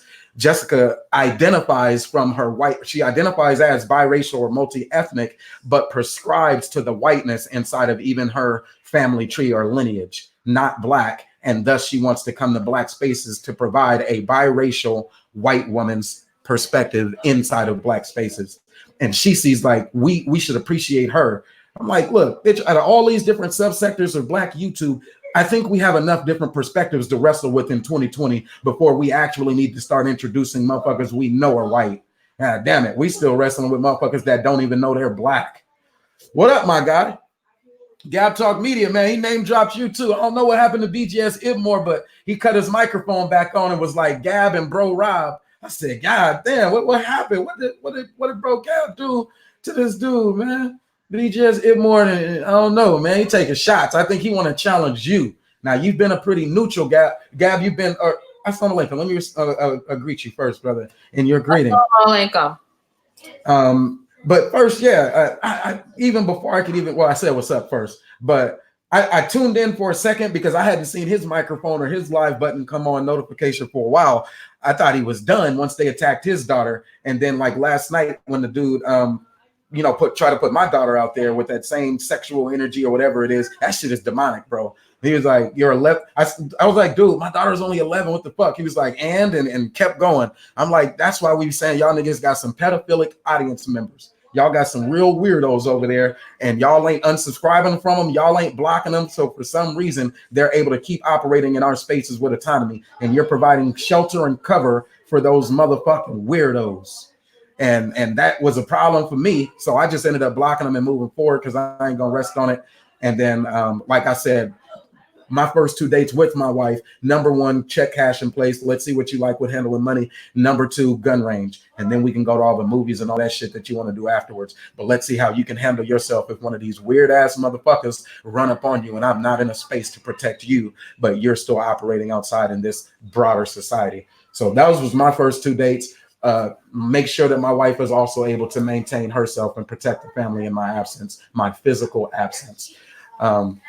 But yeah, that nigga tried to attack my daughter. I felt the same way. BGS Idmore, when his daughter was attacked, I thought he was done with this space because I thought he had finally learned that there are real people putting out information about you and your family as if they want real harms done to you and your family. Violent harms. Was an attack, Brother Moses. That Was that just a rumor? What happened there? Yeah, it was bad. Like his daughter wasn't attacked. She made a post almost 2 months ago on Facebook about the situation that he said just happened. Mm-hmm. So like kind of it seems like people say that he does this a little like I guess bi-yearly or something like this, where he's just kind of look, you guys got to pay the master teacher basically, or it's not worth it to me. It's just a bunch of attention whoring, and we know he's not anti-dox for sure because he was fine with us being doxxed and he even supported the doxer. And y'all know how I feel about Obsidian. I'm like, nigga, you the godfather of doxing. When they challenged you on it, you were unapologetic. You'll call the police on a nigga like me. That's why I can't go to your motherfucking channel. He on Red Stream one day was like, yeah, I dox Angry Man. I was like, what? Yeah. That shit is crazy. That group right there. I don't get that shit. It's just not in me. I don't want to make too much noise. I'm cutting up stuff and making don't worry about it. I let my kids go. They upstairs coming up and down, running around and doing their thing. Yeah, I got a big family here with me for the holidays, so they're going to sit and chill. And if they get too loud, I'll correct them, but they just kids, so they're going to be kids. Right. What up, screenwriter? Where you at? I don't have your email, but I would have sent you the link. Bro Rob got it. I sent it to Bro Gab if he would like to come on and help me get sharp. Brother Gab, you know me, like this has been a 1 hour and 40-minute stream. I've been having a conversation. Nyla says, join me. Brother Rob, join me for a second. And I thought George Macon was going to join me, but I know he's busy right now. He got a son with him, most likely. But yeah, is Black society competing? It is a debate that had been brought together by the Prophet of Thought. And on the Prophet of Thought, he's looking to expand on a debate platform for Black content creators or Black YouTube. And in that, it's an Oxford-style debate where he takes the poll from the audience members that are already subscribed, sees which positions do you all align on. They aligned on this position of is the Black society competing as a good debate? And then who was the second part was who would you like to see debate these positions? They determined that it should be me and Mr. Fantastic 824. And so that is scheduled and inshallah it shall occur for Wednesday, 9:30 p.m. Eastern time. Trying to get sharp for that. Had to try to get my mind clear because as we know, I'm long-winded as hell, but in actual structured debate, there's a time limit to which I'm supposed to convey information. And then there's a debate style that I have to choose. I'm thinking because the time limit is so restricted that I'm gonna give them that Southern Baptist fire for about 6 minutes and let them go. Because once I evaluated who I would be debating, there is probably not a winning. I can give them data, I can give them facts and stats, and none of that will matter because all they have is talking points. And because they use the talking points and they're so dependent on talking points, it's not an actual debate that can be scored in an appropriate debate model. It's going to be scored in an Oxford style, which is group chat, by put a 1 if you think it's that's bull. Fantasia, put a 2 if you think it's Brother Moses. Brother Moses gets about 10 to 15 people that rock with me. So even if 100% of the people that rock with me were to go on that platform and drop their 2 for Brother Moses, it still does not have the crowd impact. So it can be a neutral space, but the judging of it is not something that I give a lot of evaluation to unless Teapot says, well, let's determine 6 judges, 3 or 2 that are completely impartial if they can find them, 2 that are on the side of Mr. Fantasia, and then, Mr. Fantastic, and then 2 on the side of the B1 network, and let's see where it goes. So 2 neutral who say I'm not on for either side, 2 that are biased that says, yeah, I'm biased, but I can be objective, and then 2 that are on that side that say I'm biased, but I can be objective. That's the way that I would see a scoring of it. That's not included in this format, so fuck it, I might as well give him the Southern Baptist preacher.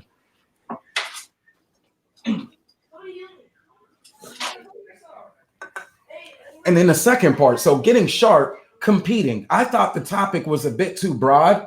And so I asked a couple of folks just in the family, what does that topic mean to them? And they immediately had more questions, which tells me that it's not ironed out and as concrete as it needs to be introduced in a debate.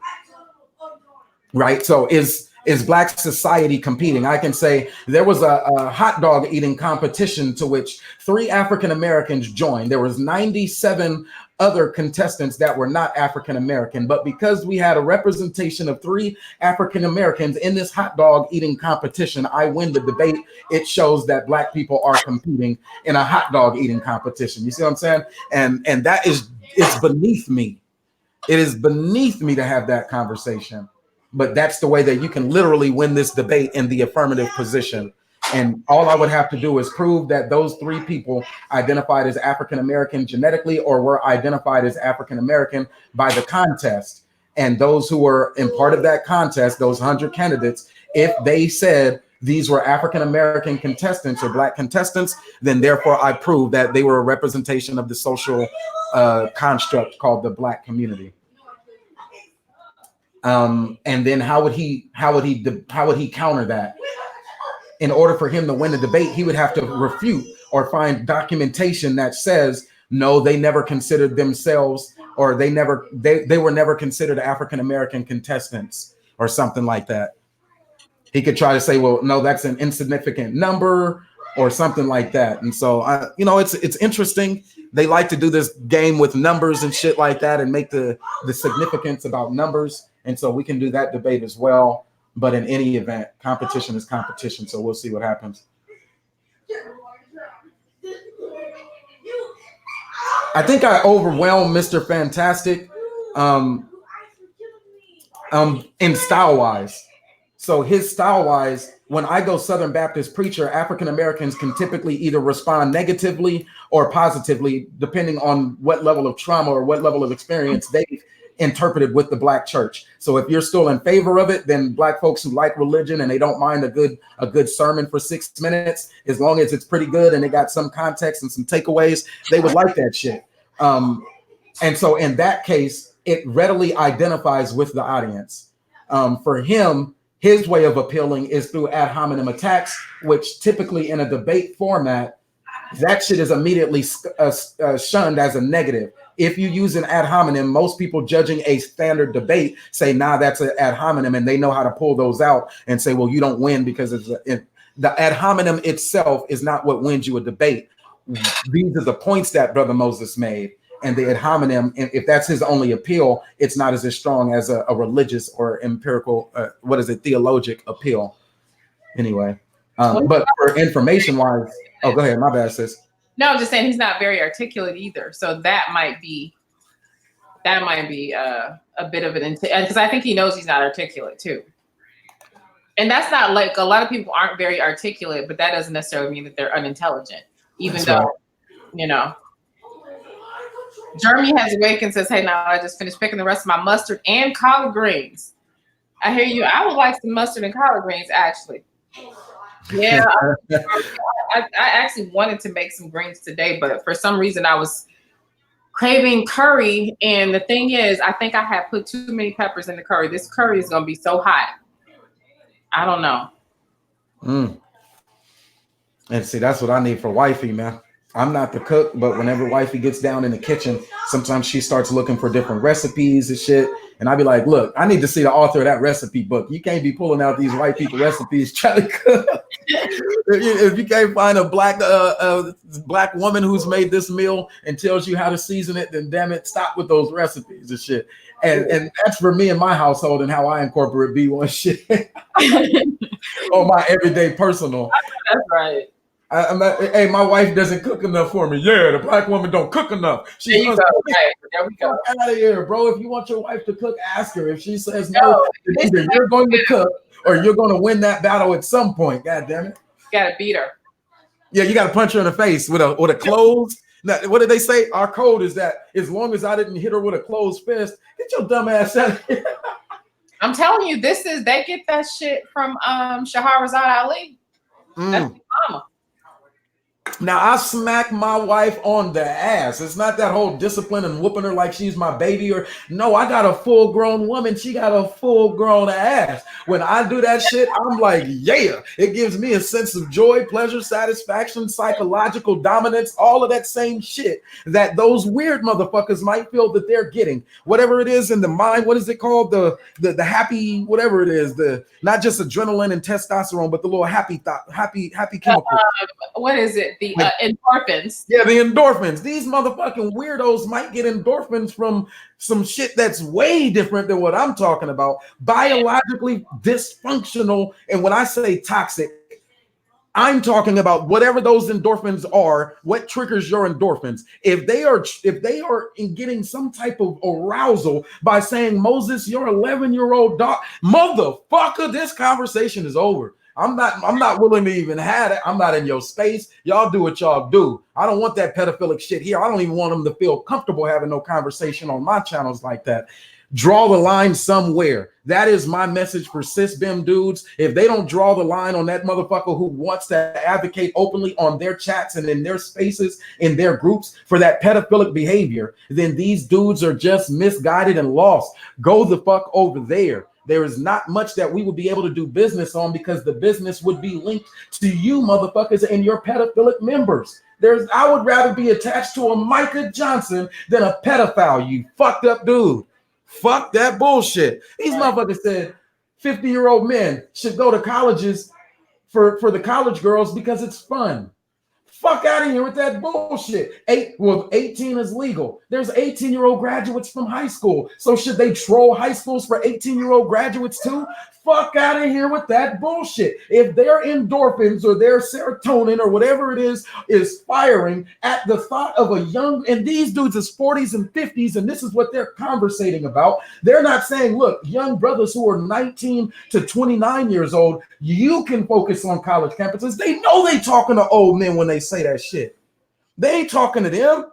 They're not saying those in our audience who are 19 to 26. Now, y'all could be on these college campuses. And I also recommend, for example, taking a few courses in STEM while you're there. No, they are talking about sexual tourism as the primary driver for male behavior.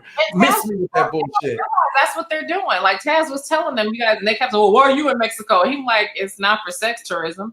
Like, that is murder, and they will not argue against it. That passport game, they think that we're saying, oh, you're against people who travel. No, and we're not against these young brothers going out and have sex. The point that they don't want to address is the pedophilic behavior, the trolling, the sexual reason as to why you're going in the first place. Nigga, no. The answer is no. Check what your mission statement is from your economic leadership as Black folks, which would be the National Black Chamber of Commerce. They are looking at this Pan-Africanist lens for travel. They have chapters associated where you can go there and have business connections. And in those business connections, they are trying to help your sole proprietorship, wherever it is, media. If you just wanted to go and get more subscribers when you went there, that is different than saying, I'm going to Brazil to get some pussy. That is different. We're not arguing against going to get well, I don't say we, in that case, I don't give a fuck about their sexual tourism, but they're going to call it what it is. My advocacy for economic growth and development is different than theirs, but it does not obfuscate from the fact that on their website, and the most that they talk about, from dating coaches for the most part, their conversations around what Obsidian called sexual selection are all about going to get a bitch. That's it. Whether they go to Brazil or Japan or Taiwan, I think Taz made a good point. I think it was Taz. When somebody asked, it was Taz, and he said, do you think that there's any correlation? Basically, I'm going to sum it up, with Black folks who join the military or the service and that passport game and that service. And they didn't know how to respond to that. I'm like, if you still can't see the impact or the influence of the military or joining the military for Black men as an escapism from whatever it is on the local level they were experiencing, or an escapism to job opportunities or economic sustainability, routes towards, GI Bill, go to college, pay for it, housing, things like that.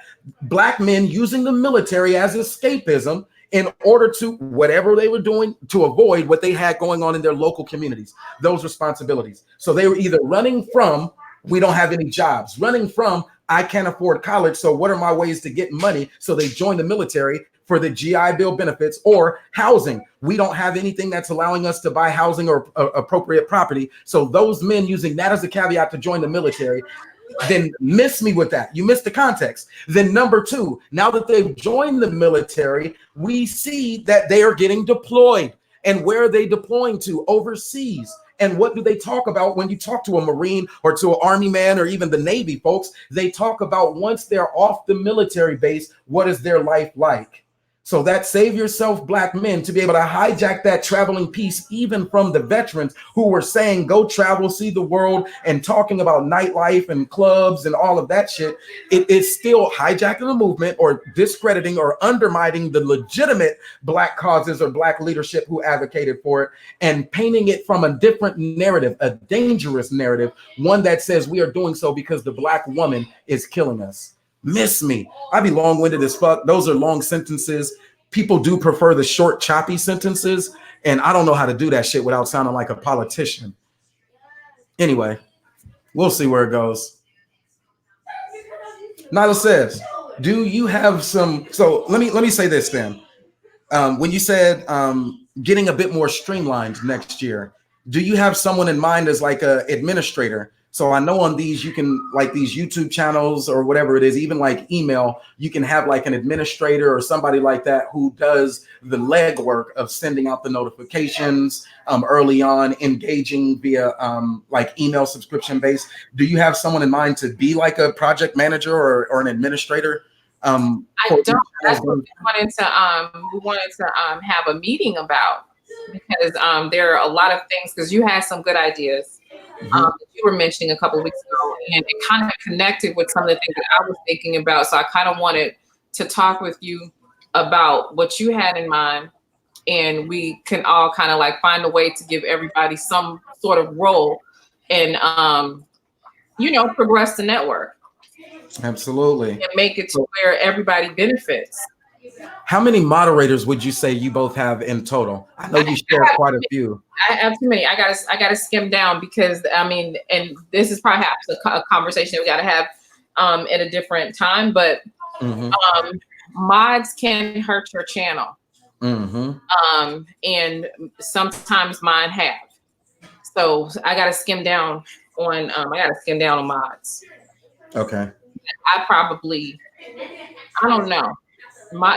Tag mod whoever his earliest supporters are and consistent supporters, which is as a rule of thumb, it makes sense. But in this space where subscribers and moderators for some reason join into the quote unquote YouTube politics, the beef and stuff like that, it's not necessarily a good thing. Okay. You know what I mean?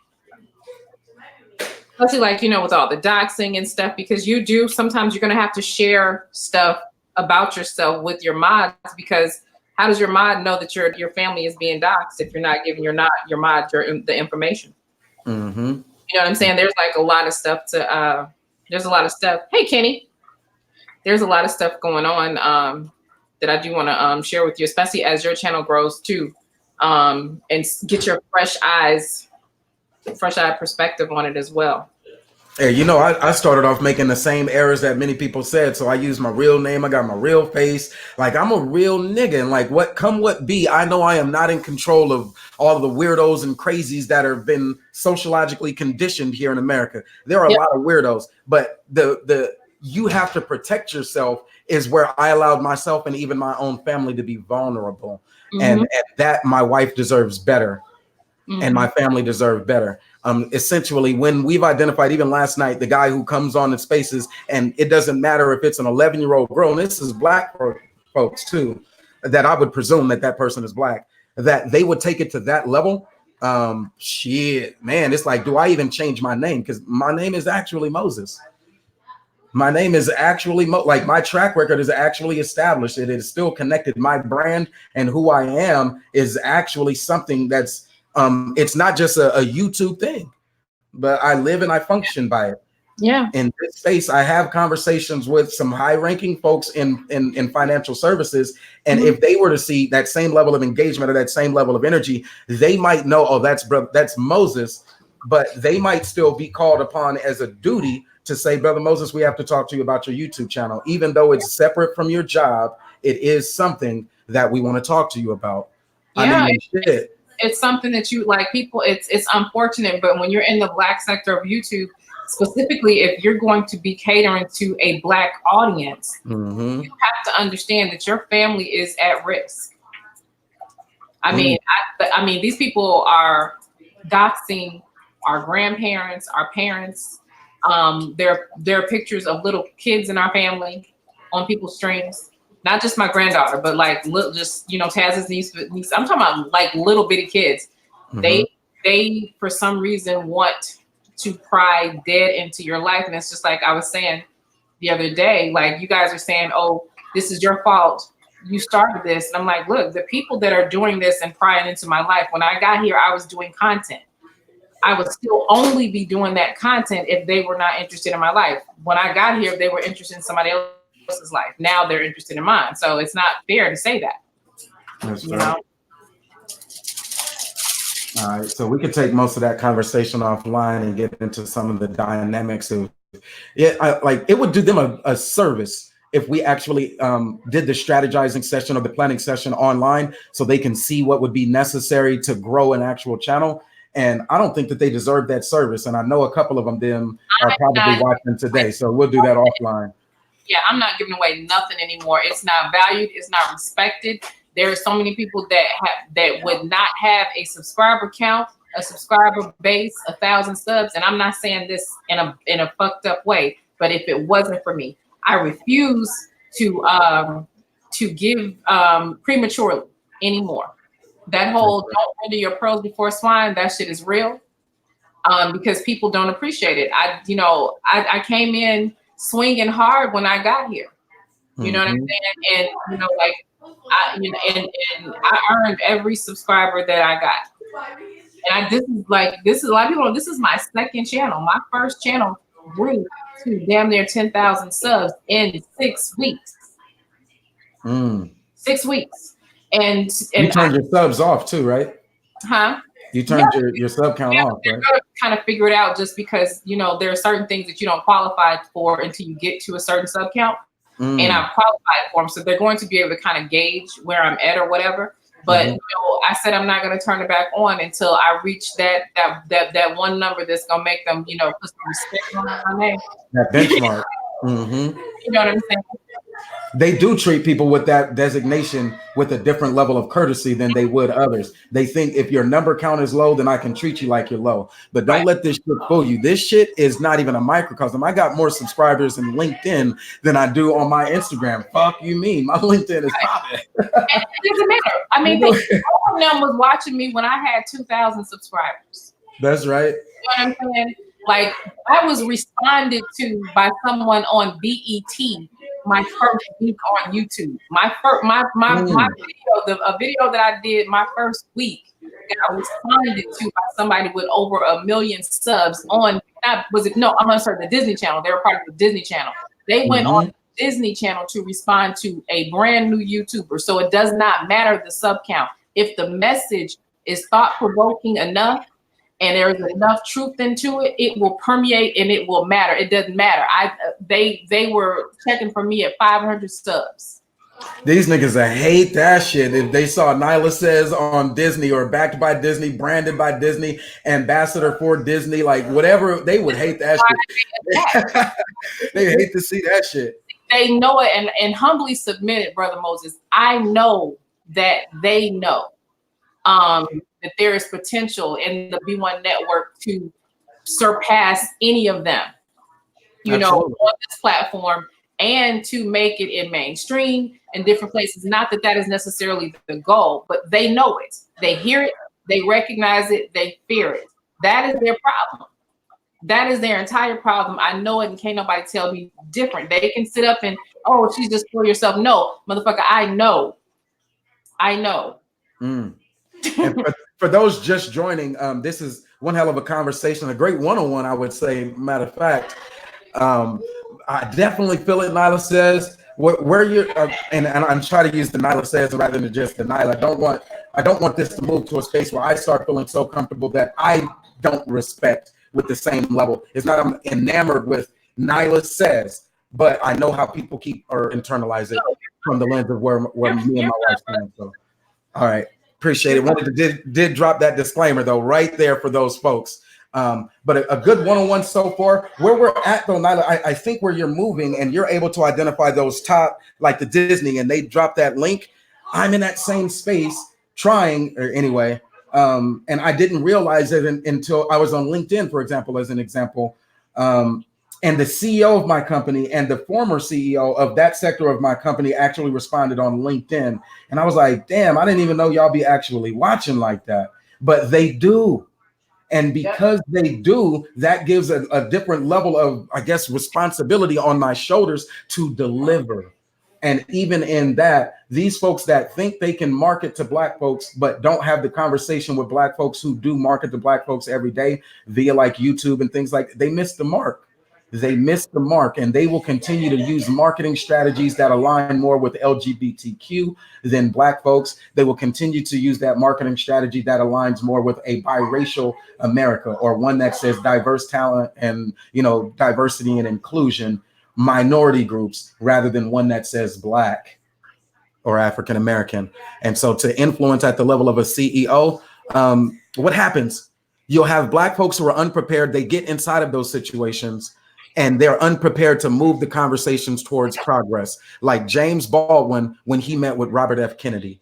And when James Baldwin met with Robert F. Kennedy, what happened? That meeting became antagonistic. This is based on the Wikipedia that I was reading a little bit earlier, as the Black delegates felt that Kennedy did not have an adequate understanding of the race problem in the nation. What does that mean? That means they get in there with Attorney General Robert Kennedy, and they're in that seat of influence to determine how Black folks will be treated in the justice system here in America. And they want to inform him of the plight of African Americans. So the meeting gets hijacked around race problems. Well, white people keep doing this, white people keep doing that, rather than that synthesized information that says there have been 2,600 lynchings between 1889 to 1919 that we would like to underscore with our claim for restorative justice. See, very concise, but that would go right over that motherfucker's head in a debate. If I told him that that was the real Black agenda, that oftentimes we can get sidetracked and distracted with this race problem and people identifying the race problem as an antagonistic approach towards conflict resolution from a political and economic stance. So what happened with Baldwin? That meeting failed. It became known as the Baldwin-Kennedy meeting, and it underscored the divide between the needs of Black America and the understanding of Washingtonian politicians. What am I saying here? That when we do have access to the influencers like yourself and like others, Yvette Carnell, I'll give it to them, and they are the ones who have the even closer. So I might be 6 degrees of influence. Is that what it is? I think it's like 6 degrees of influence or something like that away from somebody. Maybe because of social media, we're closer now. We might be 3 or 4 degrees of influence away from the key decision makers, right? And when I finally find myself with that access or the ability to say something to them, what I say, I believe matters. It has power. And it has to have the power that's equivalent to the role or to the substantial change that either they can implement or that I would like to see achieved, all things being equal. I.e. the CEO, the founder of an organization, the Congressional Black Caucus, the National Black Chambers of Commerce, or the National Association for the Advancement of Colored People. Whichever one of those finally get the message, finally get the memo from Black media, that memo that they receive is concise, specific, and something they can use to our advantage.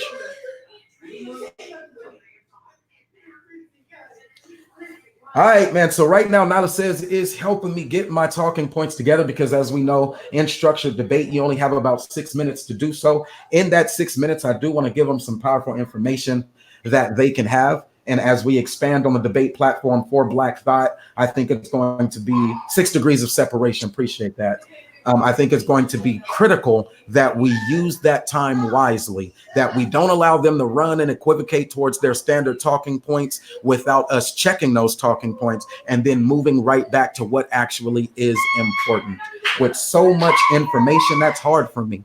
It's hard for me to tell them, look, I would rather defend the James Baldwin than the Robert Smiths and not be able to give you that information about James Baldwin and his meeting with Attorney General Robert F. Kennedy. For me to say, I hope they know the context of the Kennedy family and being influential to the Kennedy family. And what did we try to do with that influence? And how in those 60s, there was a paradigm shift in race relations, and James Baldwin being a key influencer. What did James Baldwin do? He was an author. He was part of that like Harlem Renaissance movement that understood the value of Black media. Yep. And in his personal life, he was gay. But in his other life, he was pro-Black as fuck when it came to economics and politics. And if he would have allowed the LGBT community to hijack his essence, his life force, his being, and make his personal, his political, then we would not have had that degree of influence that walks into that meeting with the Attorney General, antagonizes the shit out of the Attorney General. It says, nigga, you don't understand race. That's why you won't be able to contribute to our movement. Challenge them. And what they would call a failure resulted in the biggest paradigm shift in race relations that we have experienced, which is the 60s civil rights movement. Tell me I'm lying. You not. You cooking. That's the power of media. But they were, James Baldwin was gay. Bro, I'm not here to defend the LGBT community. Pro-Blacks have an agenda. It's economic and it's political. You may not like the terminology or the language, ADOS or the acronym, just like we might agree with the acronym that there is a justification for Black men to save themselves. We disagree on the tenets of your movement, and you're not arguing against the tenets of your movement. When we present that to you, you equivocate and said, well, not everybody who follows the organization or the acronym ascribes to all of the tenets. Well, nigga, tell me which ones you ascribe to, so we can have the conversation from there. Because until then, I'm going to tell you which ones I do not think align with where we're at. Now, you can tell me, well, the pro-Blacks keep siding with the Black woman, and I'm just going to look at you like, and nigga, that is my duty. That is not my job. I work in corporate America, but my duty is to my people. And there is nothing that these weird ass people are going to tell me about my endorphins firing for the protection of my people. Go ahead and cook them, brother. Tell me, but I'm the racist because I say Black people have the duty to defend themselves physically. I'm the racist because I say black people have, the Black society has the duty to defend itself economically. If there are 4 qualified candidates, one being, and you're the hiring manager, and one of those candidates is Asian and they're all qualified. One of them's white, one of them's Mexican or Hispanic, however they want to call it, and then the other is African American, however you want to call it. And you are the Black HR manager. They're all qualified. And now out of these 4 candidates, which one do you select? I am the Black HR manager that says the Black folk, the Black candidate. I am not the HR candidate that says if I have 4, then I'm going to line. Well, let me look up the project and let me see what the makeup or the demographic group looks like. And if it's an Asian, then an Asian would fit better personality wise. I'm not equivocating. No. Miss me with that bullshit. And then there's that other one that says, well, how many Black folks do we already have? If there's not a Black person in a position of leadership, or if we're under our quota, then of course I put the Black person. It doesn't work because our economic structure is already moved towards people who say the Asian, the Hispanic, not the white person, and the Black person are all diversity and inclusion. So they could hire any of those ones and meet a quota. So there's no deflection in me to say, well, I'm going to hire them, a minority. It doesn't work that way. You have 4 candidates, 3 of them or 75% are minorities. Which one do you select is a mentality. It's a personal choice that has social and institutional ramifications. And white people do not get to a monopoly on racism. I'm sorry, that's just the way I feel. ethnically, for institutional power to happen, we understand the tenet, which is white people doing for white people, quid pro quo, whatever that motherfucking word is. And if you have black people who do not align, then black folks will not compete. That's the same thing it's consistent. The black people who are inside the trenches sitting right next to us, but they are shooting proverbial shots at us rather than across the line. Mm-hmm. And so it kills me. And if I would have had that conversation in defense about James Baldwin, I don't think that they know enough about James Baldwin. They would have just been arguing from the principle that he is LGBTQ. Mm-hmm. And they would not have known that he was a representation or an influencer for the Attorney General, Robert F. Kennedy. They may know of John F. Kennedy, but they may not know how the Kennedy administration or the Kennedy family had to wrestle with the Black American or the Black society because of influences like that. And the establishment on behalf of the Black society. Oh, yes. Or maybe they would think that I would deflect to the activist Medgar Evers, who was murdered in his own driveway, because a lot of my content would, I can understand. Oh, I bet you he brings up Medgar Evers. I'm going to bring up Medgar Evers, motherfucker, because you do have Black people willing to die for this shit. Yeah. Not aligned with people who say punch that Black woman in the face or burn her or burn down the Black women, which is 50% at minimum of our entire, I call it a species, but the racial group here in America. We are Black Americans. That's right. We are here. We had race men that we were proud of that died for us. So now that being a race man has become an insult, how do you counter that?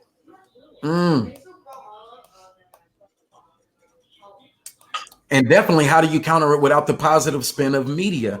It's not avoiding the bad conversations about what bad happened in the community. I'm just not your propaganda machine that works to say Black men are criminals and Black women are whores. I'm just not there for it. And I'm definitely not even for the reversal of that feminizes men to say Black men are sexual predators and Black women are aggressive. I'm not for either of those talking points. That is not the purpose of my media. Mine's is Black excellence from the lens of economic and political gamesmanship. We are fighting as Black media to inform those people who are in positions of power, who will frequent and who do want sentiment from Black folks. When the last time you met a Congressional Black Caucus member walking through your neighborhood? It doesn't happen. When have you seen a NAACP recruitment drive? It doesn't happen. That shit is reserved for the talented 10th or W.E.B. Du Bois position on college campuses. If you're not on those campuses, they are not coming out to the communities. It's either the college campus or the church where you'll find access to the NAACP leadership, the Congressional Black Caucus leadership, or the Black Chamber of Commerce leadership, the National Black Chamber of Commerce leadership. If you're not in the church or on one of those schools, then you're not getting access to them. So your leadership that is actually having the fisticuff proverbial fight with white supremacy in the forms of government and economics and shit, your capital, those people are isolated from you. You are on your own, nigga. And that individualistic approach says you have to save yourself, i.e. being do for self type ideologies. I don't believe that do for self shit is going to be the catalyst towards economic empowerment. It's not. I believe in the collective. Call me a socialist if you want to. I don't give a fuck what terminology you use. I believe that what was that arrow thing where they take like 5 arrows, they take the one arrow and they just break it over their knee easily. And then they take 5 arrows and then it doesn't just break so easily. That we have the 5 layers, which would be economics, politics, we have the cultural, we have the media, and which is driving a lot of those other ones. I would tell them, just go listen to Cerulean Gray for a while. Let it soak in without listening to question it. Let it soak in, listening to learn, listening to actually engage in the information, not the personality of the person bringing it. And shout out to Q Butter. That's another one. When somebody gave me the information, Nyla, that said, as an individual, Brother Moses, and they didn't say Brother Moses, they didn't even know I existed. I was just somebody listening into the chat. They said, as an individual, what percent of your net income, not even gross, it used to be back in the church, do you pay your 10% tithe? But what percent of your net income do you circulate back into the Black community? Do you invest in Black business? What products do you actually purchase that are running through the hands of either a Black sole proprietor or Black business, LLC, whatever it is, in whatever form? It could be retail, it could be wholesale, it could be an actual service, a product or service that you're using or leveraging. I hadn't even thought to the level of curriculum until I even met AQ Butter, but that was, again, through these same more conscious lenses rather than the other ones. And they asked me that, and it drove me to saying, well, damn, I am 99 to 100% supporting white capitalism. I am. And it was at that point when I was like, well, who are the other Black YouTube content creators who are fighting in the space of media, since that one is going to be an important fight on our behalf as we move towards ADOS and whatever reparations. This 2020 election cycle is serious to me, and I am committed. But as we move into that space, where is the actual Black media? And who's doing it? And that's when you saw my super chats go up to where my 99.9% investment that was circulated right back from my hands to, and I'll be brief, the Walmart where I was buying my groceries. Wells Fargo can manage it from an electronic transfer of funds end, but the bills that I have were all, the cable or whatever, not cable, but the YouTube bill or the electricity, the T-Mobile, all of those different bills that I had, all of that, take those expenses out. But even in my discretional income, what was I doing with it and where was I spending that money? I was mostly eating it, and everything else was like saved. I think that also is a talking point that we need to unpack, where they say, Black people don't even circulate the money. There's a limited amount of money that we can circulate back into the Black community. But I want to say that 90% of what we can circulate into Black hands goes to those Black hands. What are the businesses and what are the things that we can do to support Black business? Okay, once you pay your mortgage, or your rent, a lot of times you are paying back into, a white community or a Jewish community or whatever. That's normally not Black. Your car payment is not going to be a Black bank. Your electricity, your fuel, those kind of things. That's most of our income. But you have a barbershop. You have a choice. You can go to Supercuts. Are we allowed to? You could go to Supercuts if you want to. Let them fuck your hairline all up. Not to mention that it won't be investing in Black business. It just doesn't work. I'm just saying, but you gonna go to, you gonna go to the brothers. You know what I'm saying? When when we can support Black business with what's left of our income, I think most of us are supporting it. It's like you said, you do it like in media and stuff like that. I, support every platform that I go to on YouTube. I support. I'm supporting probably close to 30 Black content creators on Patreon. That's right. And I'm getting my numbers up too, but I'm still looking for them. Like, who is it? I don't even watch their content, half of them.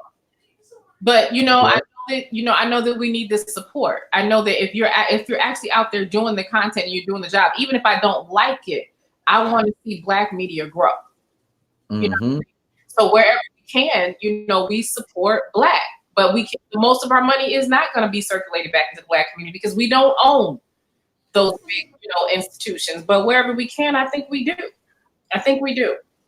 That's right. And so even with my breakdown, let's say I had $1,000 of discretionary income at the end of every pay period. And in that pay period, if I spent I think my Patreons are about $125, which means that I'm at 12.5% invested in Black media of my discretional income. I have the remaining 87.5% to either eat or to find another form, which would be my Black barbers. I said my barbershop is owned and operated by the Nation of Islam. That then aligns with those people who say, look, you're going to the Koreans, or like when I said it was just a shot, just to be comical, they go to a digital City Cuts. When they decide to go to the City Cuts, however much that would have been, whether it's $40, if they go, in whatever pay period, how many times do they actually go? For mine, it's a quick $40. I like my Patreon though first because it comes off tops. And as you can tell, I do come from the tradition of the Southern Baptist Church. Tithes and offerings is not your money, is what I was taught. That was already up top. That was already that's carved out. You don't got that. That 10% ain't yours no more. You can't complain about it. You and for that same financial literacy piece, you only have the 90% that you can even operate from if you're paying your tithes and offerings consistently, right? And so if you only have the 90%, then you're not in a position to create expenses that exceed 90% of your pay period's discretionary income. You just can't do it. So if I did, I'm in violation if now I got to turn off my black media or support, or my black barber or black foods, black housing, black home goods. I'll call it like that. Damn, I keep running from the camera. I got to get better at this YouTube shit. Yeah. Black food, which is, I know the black agricultural space is one that we've suffered from. We lost a lot of those right there, even in the 60s. And the only thing that you'll ever hear me keep saying in positive for Obama is the reparations for those Virginia black farmers. Everything else, I still weigh it out. I'm still not here, neither there, politically with that Obama whole campaign. There's people with better talking points on that than me. But what am I saying? When we're intentionally looking to invest black and to circulate that money back in black from our own discretional income, number one, that's a personal decision that each black person has to decide for themselves if they choose the local black owned barbershop or if they go to some franchise. Just like when it comes to food, if you're supporting, I would say, eating out, you've already spent a majority or some of your money on black groceries or black restaurants or whatever it is to feed yourself. And we know that the black agricultural section is small. So that money, even then, whereas the burger patties, the chicken, it's probably going to the big four, Tyson Foods or whoever it is. It's not coming back to the black community in any way. Even when you bought it, whether it was from Walmart or whether it's from wherever you get your groceries, Home Goods, Home Foods, Safeway, if you're out here in Arizona. Whatever you did in that case, when it came to feeding yourself, you were not able to put that money back into the black folks. So that's a number one opportunity area, these food oases in the terms of black provided produce and substances. Mexicans, on the other hand, you can see them with their little oranges and their little corn carts. And I'm not advocating for the African American to go out there and sell, God damn you, chicken on a stick. That's not where I'm at. I'm not there. I speak from the lens of the economic empowerment that says each individual will choose whether or not they want to invest anyway in a black business, and one that would even align with saying, look, if you're still going to the Korean person for your adornments, like the Black Woman Spirit said, your adornments, if you're going to the Korean person for any reasons other than convenience for yourself, then we have a challenge. Oh, my guy said, post the link. Let me see. I think I might have it for you, bro. Give me 1 sec. I'm not. Oh, I know I should. I don't think I've ever sent the Zayek's Institute an email. So let me see if I got it. Give me a sec, my G. I got you. Let's come on and build, man. I'm trying to get my conversation straight. So much information. That shit is hard. Can you forward it to him? I can. Uh-huh. All right, appreciate that. Right quick.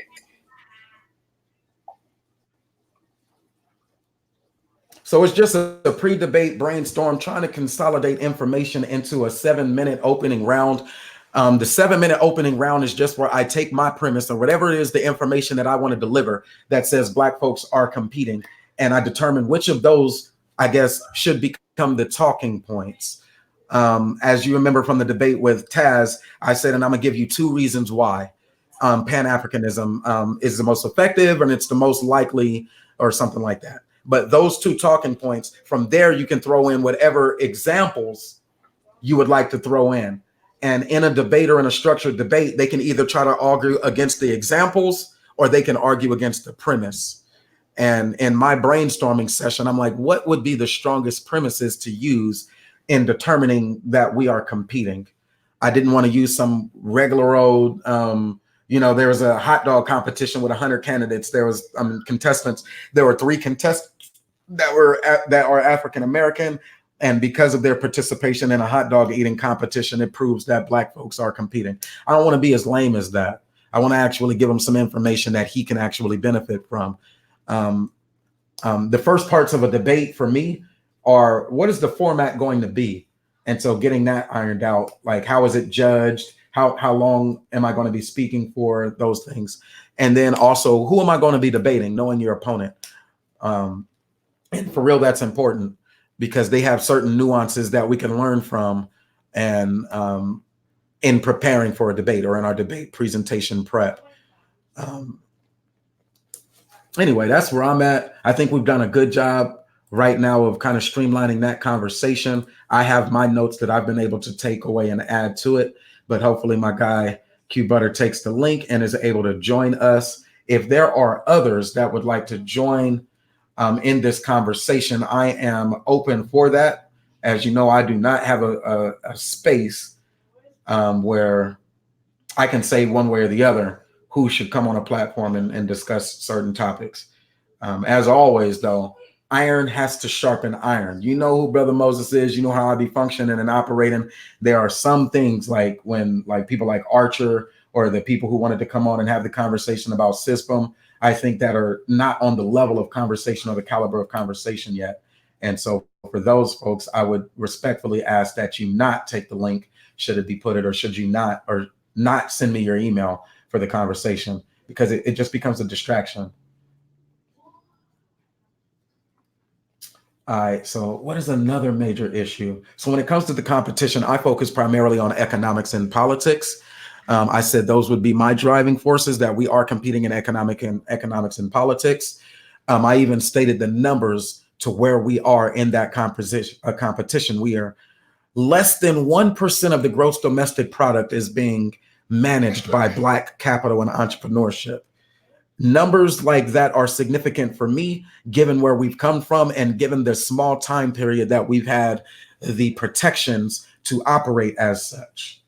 And it gets hard for me to consolidate information because I would be willing to go all the way into the historical lesson on getting political protection for our economic structure. I would be willing to argue the historical context and the timeline. And even I would be willing to argue from a perspective or debate from the perspective of the carryover of the Jim Crow legacy and how that diminished or how that disenfranchised Black economists or Black industrialists. And I would bring on a brother, George Macon, who would tell them about the patents, even for things like the spark plug. So you can't have an industrial revolution, a Henry Ford industrialism, if those cars aren't running and the mobility. But I don't have the time to talk through all of those points that empowered the American capitalist system without the great Black inventor creating that damn spark plug in the first place. The refrigeration of food and how that has preserved our life. I would go right in to omit all of that and talk about the food oasis and what we're doing there to combat that. But it would go right over their head. My guy Q brother has finally joined, man. I was wondering whether or not you was gonna come on, because I know you don't use YouTube for a space of intellectual masturbation anyway. So you take this shit to the next level. I've attended some of the classes even as an adult just to learn some of that information. I wouldn't even be able to help my own children with some of the information that comes out of the Ziyex Institute. I wouldn't be able to help prepare them for a test. And I have to admit that, because it is beyond collegiate. But I love the information, and I have my son listen every once in a while when I'm listening. Why? Because the information is on another level of caliber. It respects the intellect of the Black man, woman, and child. It doesn't go with the assumption that Black folks are incompetent. It says even our babies are able to grasp the most dynamic concepts on universal principles of science. And it can get intergalactic if you want to.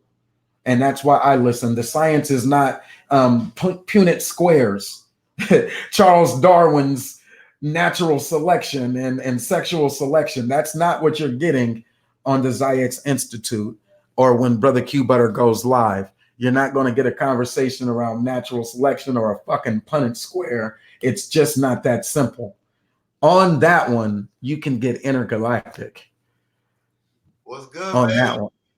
What's good, my guy? Hey, man, we got work to do. What up, my guy? What's goody? Nala, what's goody, sis? Yo, Taz, what it is? What's goody? Where's my guy Taz? He must be watching them whack ass Niners, man. Hate the Niners. I can't stand it. I grew up in California. What's going on? I'm sorry, y'all. I was in the background cooking. He's actually on another channel. He been going at it all day. That Where's he at? SYSBM stuff. The neutral zone. Oh, I was watching her a little bit earlier and shit. I still love Ram. That's my sister. I don't give a fuck. Shalom. I love this. Shalom. Shalom. I love that. And I don't ascribe. Just like I don't think that I have to be a Hebrew Israelite to get knowledge that they are dropping and to understand the lineage argument from the Hebrew Israelite perspective, or the transfer of DNA and who we are as a people, to understand that argument from the Hebrew Israelites. They teaching over there. Now, you might not agree with the religious context, or it's deeply rooted in theology and all of that. It might not be for you, but for me, that shit works. I can listen to that when I'm trying to wind down on whatever I'm doing. For them, let these niggas keep watching their little Netflix series and shit, man. These motherfuckers ain't on this level. Fuck them dudes. They ain't trying to create institutions and shit. Where do they operate? Who do they support? Let's ask them, and this is what I would do. I would say out of, Bang Bang Niner Gang. All I saw was watch your mouth. Lorraine, come on. You got it in all caps too. Bang Bang Niner Gang. Now that's a whole debate stream in the sports sector. But yeah. Let's ask them that same question, Q Butter. Out of 100% of your discretionary income, and you know what we're up against, how much have you intentionally designated as a percent to Black folks, Black business, Black capitalists, Black whoever it is, Black agriculture, Black food? Do you support any of that? Any Black schools? Do you support any of that? Black media? Do you support any of that? And real numbers. See, they like to talk data and statistics about shit that I'll be like, man, you talking about shit that don't even resonate with me, bro. I am not going to do this Roe versus Wade debate with you on abortion, ADL. It's just not going to happen. I'm going to tell you that that's a woman's rights issue, and I'm not the man to sit here arguing about women's issues. You are talking to a full-grown man. Why not talk to a full-grown man about full-grown man-type issues in politics and economics? No, you want me to argue about my position on abortion? Bro, let our women have that conversation. Let them own that shit. And I don't think you can actually take it from them anyway. All you could really do is be a distraction on the ownership of their bodies in that conversation. That's not me. Brother Moses would say, now, out of 100% of even your own, how much do you intentionally contribute back? And they would have to open up them books or shut the hell up. I would be straightforward and candid and say I started off with 99.9% of my discretional income going right back into that system. When I got intentional, here are some of the business ventures that I say were important to us. For myself as a father, my look, I gotta be clean. I need that lineup. And so I chose my Black barber, and it's only $40, but that was a start for me to say it was important to determine when it comes to my look. And I think that even that look has some psychological ramifications, and it's almost therapeutic to go to a Black barbershop. That's for me, because the type of Black barbershops I go to, that's my speakeasy now. I don't go to the nightclub anymore. That's not my space anymore. For my fulfillment, or for my endorphins to fire, being around strong, positive images, Black role models, and knowing that we're talking about, God damn, and the shit that we talk about, grown ass nigga barbershop shit, that's important to me.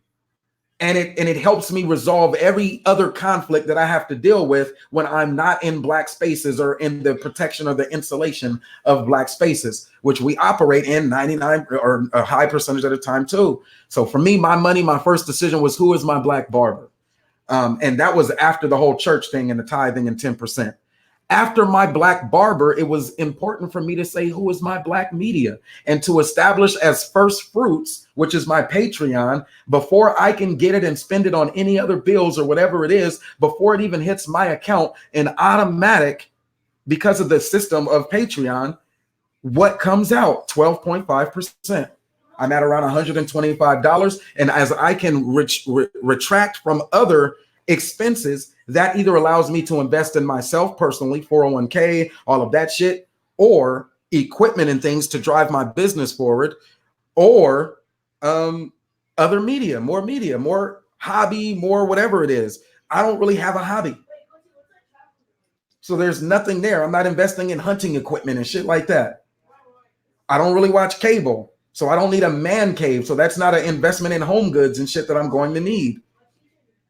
Pretty minimalist then, in fact. So for me, it was important to be intentional about where I was spending my money and to increase my percentage into Black spaces and let it bounce at least one time. Now, more selective, as the Black media that I did determine I would invest in are Black media who also invest in other Black media, right? Because it's important that the money not only hits them, but it can also have a high probability of bouncing off another Black person or another Black business. And to get that number as close to 12 times or 15 times bouncing, that is a principle of Claude Anderson. Powernomics. How many times does your money, your dollar bounce within your own community before it finds itself in the community of others to where they could bounce it and circulate it amongst themselves? All right. Those are my Black thoughts on economics. Bouncing it, that is my own personal commitment. I take that personal commitment to heart. I make it more about a social thing. And then institutionally, the Black banks or banking Black or what are good investment areas. For me, that's the only thing that I really like on the Roland Martin show is that they try to keep people abreast of investment opportunities in marijuana. I am from California. That legalization and decriminalization push is a push for Black people. Now, you can say that marijuana does this and that to the body and all of that shit, and it does all of that other shit. Man, hey, there's other battles you can fight.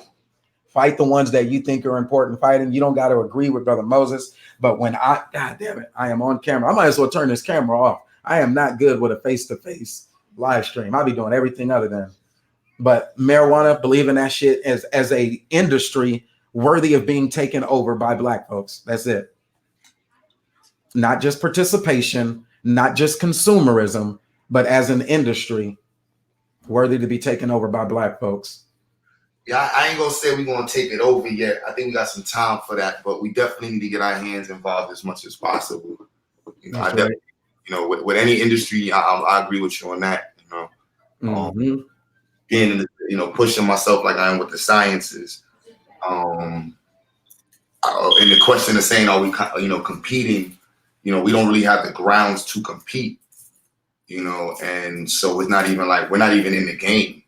You know, in many arenas, you know, and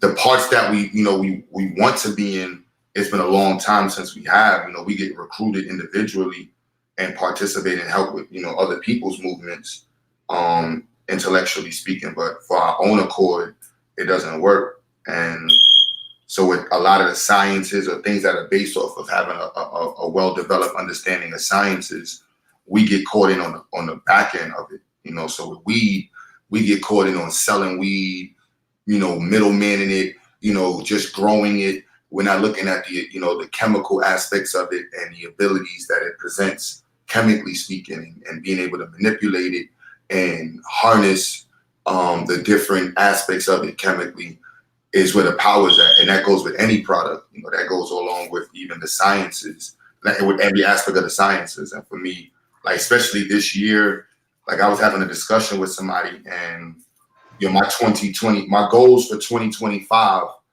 is crazy. And we were discussing going to Africa. And I was like, you know, when I go to Africa, I'm going to revolutionize Africa.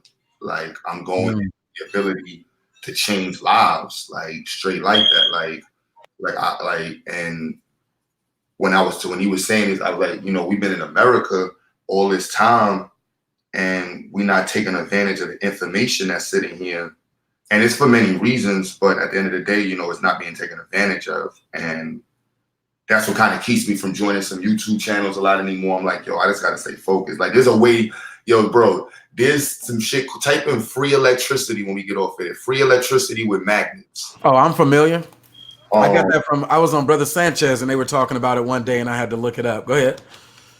Yeah, like we're gonna be doing that all this week, and practicing that, and understanding like how to make, like my man was talking about making motors. I'm like, it's one thing using motors, is another thing being able to make the motor, being able to mine the coil, the copper and the different metals that we need to be able to put us in a certain space. We was watching a show today randomly in the studio, the Robot Warrior show that comes on YouTube, Robot Wars, and I was like, look, there's no black people involved, you know, and that's the kind of ask when I look at things, that's what I pay attention to.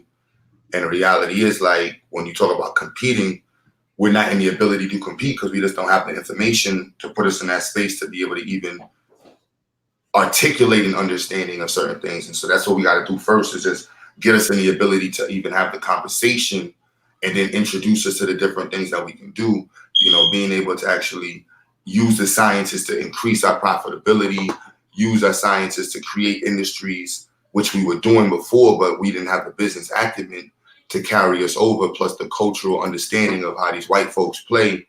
You know, we were kind of behind. You know, we thought they was playing on fair grounds, and they wasn't. They stole all our shit and beat us in the head. And so now it's like, we got to get back in the game, you know, like 1,000% fast. Like, you ain't got no hobby, go get some electrical shit, go get some soldering irons, you know what I mean? Go get a blowtorch, you know, start learning some shit and just practicing it. And who knows, in 3 years, you might have your own fucking engine type, body type, you know what I mean? Like, you manufacturing your own frames, like, simple shit. And it's really that important right now. You know, it's really that important. Appreciate that. And see, I'm gonna tell y'all, when I was getting this debate together, one of the areas that I looked at taking it was just doing an analogy on the players in the NFL. I was going to call this critique the participation award. Everybody gets a trophy. And the reason why I was going to do that is I was going to say, I know that there are, 32 NFL football teams, right? And the ownership class of the football teams, there's no African-American men there. But 70% or more of the NFL is black players, so they're competing. And the importance of this critique is one that says, well, what happens to those 50 some odd members who are on the team?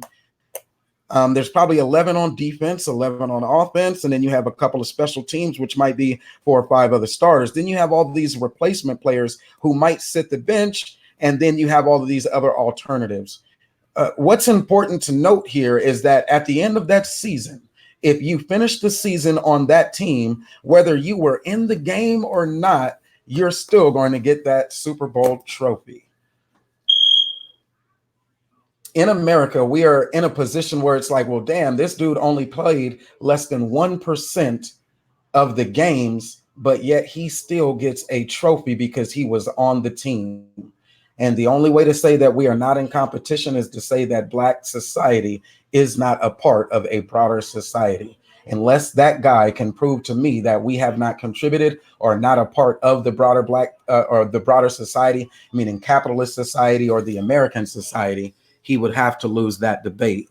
If I can show you that we are actually a part of this broader society, and therefore by default competing, even if the level is 1% or 10%, then I win the debate. That's what I was going to do, to say the participation critique.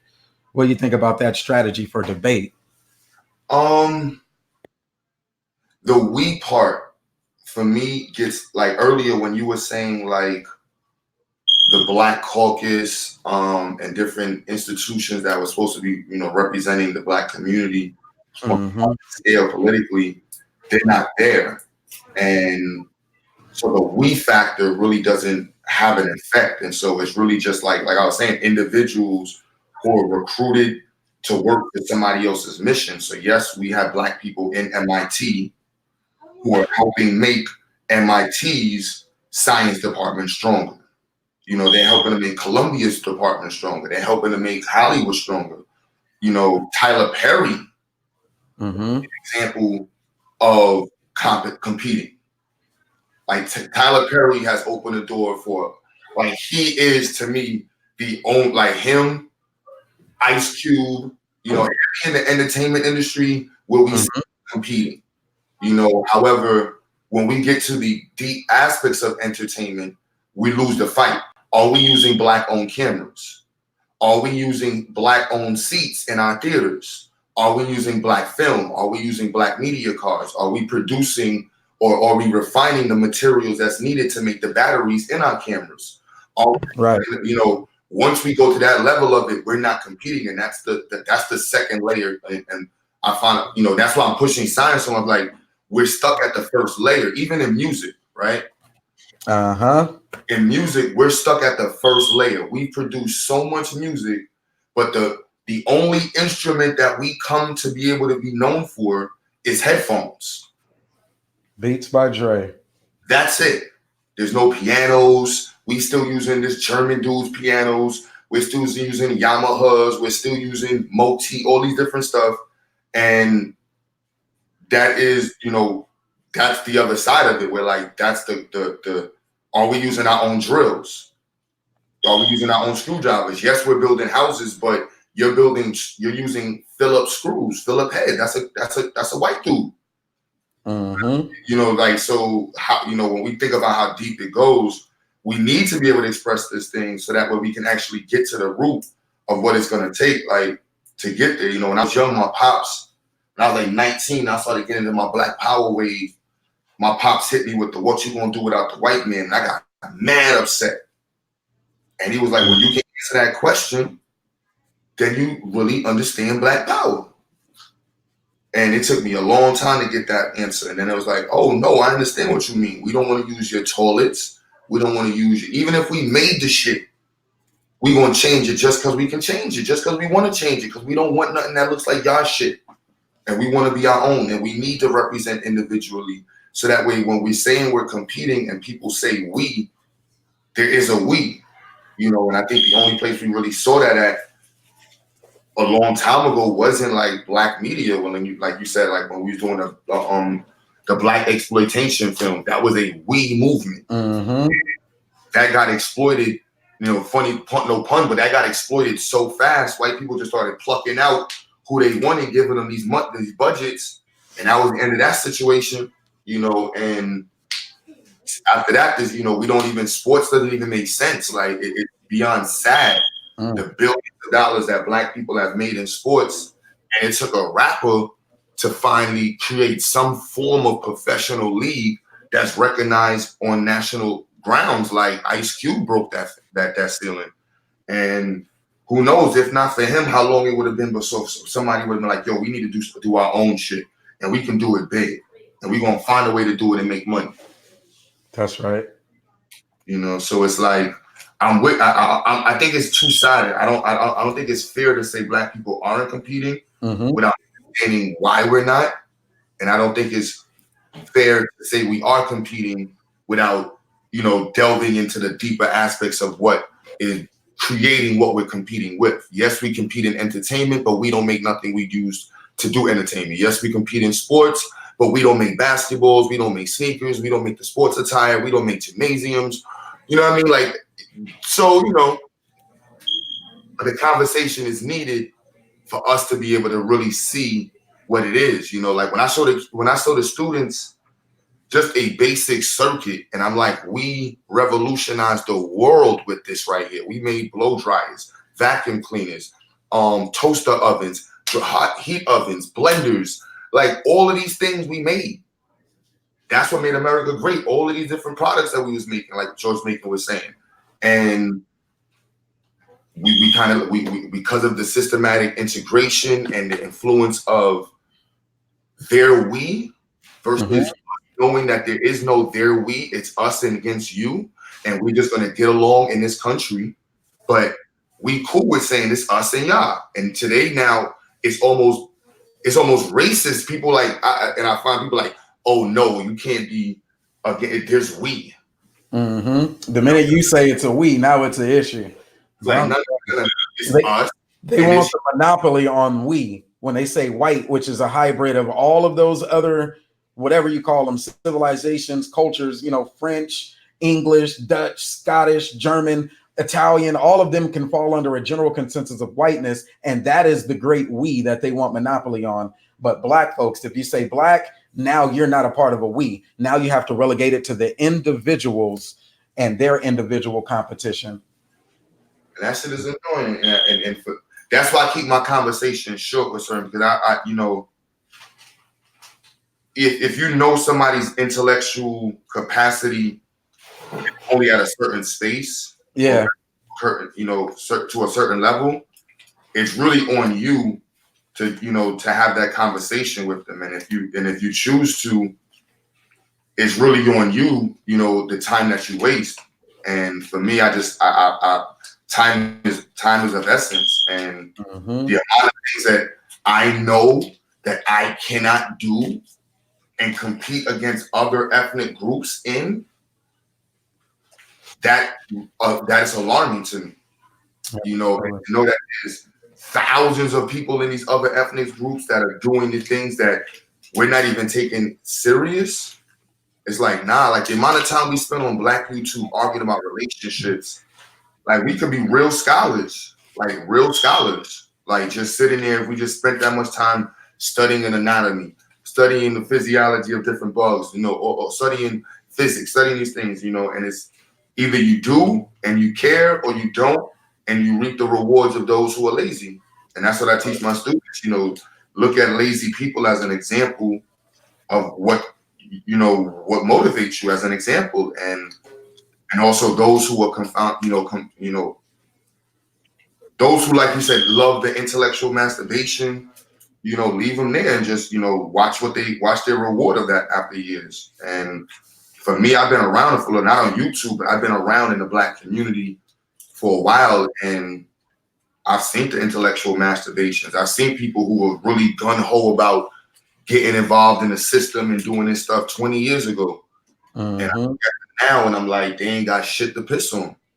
You're like, here, Brother Moses, and I'll give you an example. You gave some information about free electricity. My mind, because of what I've read, what I've studied, and even where I'm passionate at, you say free electricity. And that immediately takes me to the fact that I just told them, even on this stream, about Black inventors, and one of those major patents being the spark plug. Now, if they would have Googled free electricity right there with me, then they would have saw how free electricity can be generated through that same spark plug. The real action movement then is, well, you African Americans or you Black folks who want to have a phenomenal impact that builds from the historical legacy and turns this debate into something more than intellectual masturbation, you would rather focus on these spark plugs and the ability to either mass produce the spark plugs or to buy as many as you can find from every pick and pull in America. As a Black man, it's not a stock or a bond that's traded on the white Wall Street. It is an actual product. And you will be doing that because the hobby is to get these spark plugs and these small speakers that look like they're a part of media. They used to just broadcast information out. You want to get so great at being able to weld those spark plugs onto the back of those speakers, and you're pulling this shit from pick and pull for $1, and you're turning them into lights so that when you get to 2025, you either have the skill set or the product to help a Black man who said, when I get to Africa, we're going to be on some revolutionary shit, B. And distributing whatever products, let's say by 2025, you sharpened your skill, you were able to convert 100, or let's say you were serious, you were able to convert 100 per year. By 2025, you would have had 500 working models of this free electricity that could be sent over there. So Brother Moses says, well, shit, Brother O'Shea already told me about Africa and some of the opportunities there, depending on where you're at. Nigga, I see you over there render my B1 salute, and you'll probably hear about Moses doing the same. But I don't want to be that guy, Brother Q, that says niggas ain't gonna do shit. I would rather, and as much as I hate to be it, the individual contributor, I would rather just focus on either being the individual contributor, you know, the show and tell, show your works, do what you got to do, help your family, and from helping your family, then you're a part of the collective. I would rather be the guy that just does it. So I take care of my wife, take care of my kids, and then we move forward. But ideas like the free let me say it like this, fuck it, before I really start ranting. I don't want to be that guy who is saying, what is it? The free electricity. Damn, I was almost at a real point. Free electricity, spark plugs. moving into it, energy. Oh, I don't want to be the guy who says, well, damn, why aren't you niggas making your own 2025 goals? What is to go on to the thing, and when you have a cross-examination with somebody in a debate, say, what are your goals for 2025? And that would be my question that I would ask him inside of the debate. And they would equivocate, they would run, they wouldn't be able to just go on out there as a black man and say, well, you know, my goals for 2025, I'm looking for revolutionary activity in places like Atlanta, Georgia, and Los Angeles, California, in black income health inequalities in health in places like Atlanta and Los Angeles. And then to be able to drive in if you want any more information than that. But I don't want to be the guy who says, oh, niggas ain't thinking about 2025. I also don't want to be the guy that's like, well, shit, this guy is not competent enough to debate on these top levels. And so let me water this debate down. Let me throw in some ad hominems. What do I want to say about him? Oh, the motherfucker looks like Fantasia and shit. If I only got 10 minutes to have a conversation with the nigga, I want to give that nigga information like what you just gave me about the free electricity. I want to be able to understand that he knows when I'm saying spark plugs, that is the original patent from an African American. That when I say that it's a pro-black idea for free electricity to grow and develop, and that there are African Americans who are fighting to compete in this and making real tangible goals to deliver that's where we're at. And that there will be African Americans who decide that they would rather sell solar panel instruments, because that's an already established business where solar energy can do the electrical grid. Or that having a conversation about Akon and getting $1 billion loan from the Chinese government in order to sell electricity. Or the Africans who are already there in telecommunication that will need more lights or these speakers. Or the materials that are used to create these speakers, the coltan and the chemical components of these batteries can be found right there on African soil. You're not going to find them in Cleveland, Ohio. And your ability to get a contract for a mine that produces the chemicals in Cleveland, Ohio, nigga, miss me with, you're not going to get there. But what you can do is go to these pick and pulls and get these spark plugs. And you can, like the brother said, with the welding skills, get these little bit of copper, the positive and the negative grounds, the positive and the negative wires, the same speaker elements. You can do what you can do.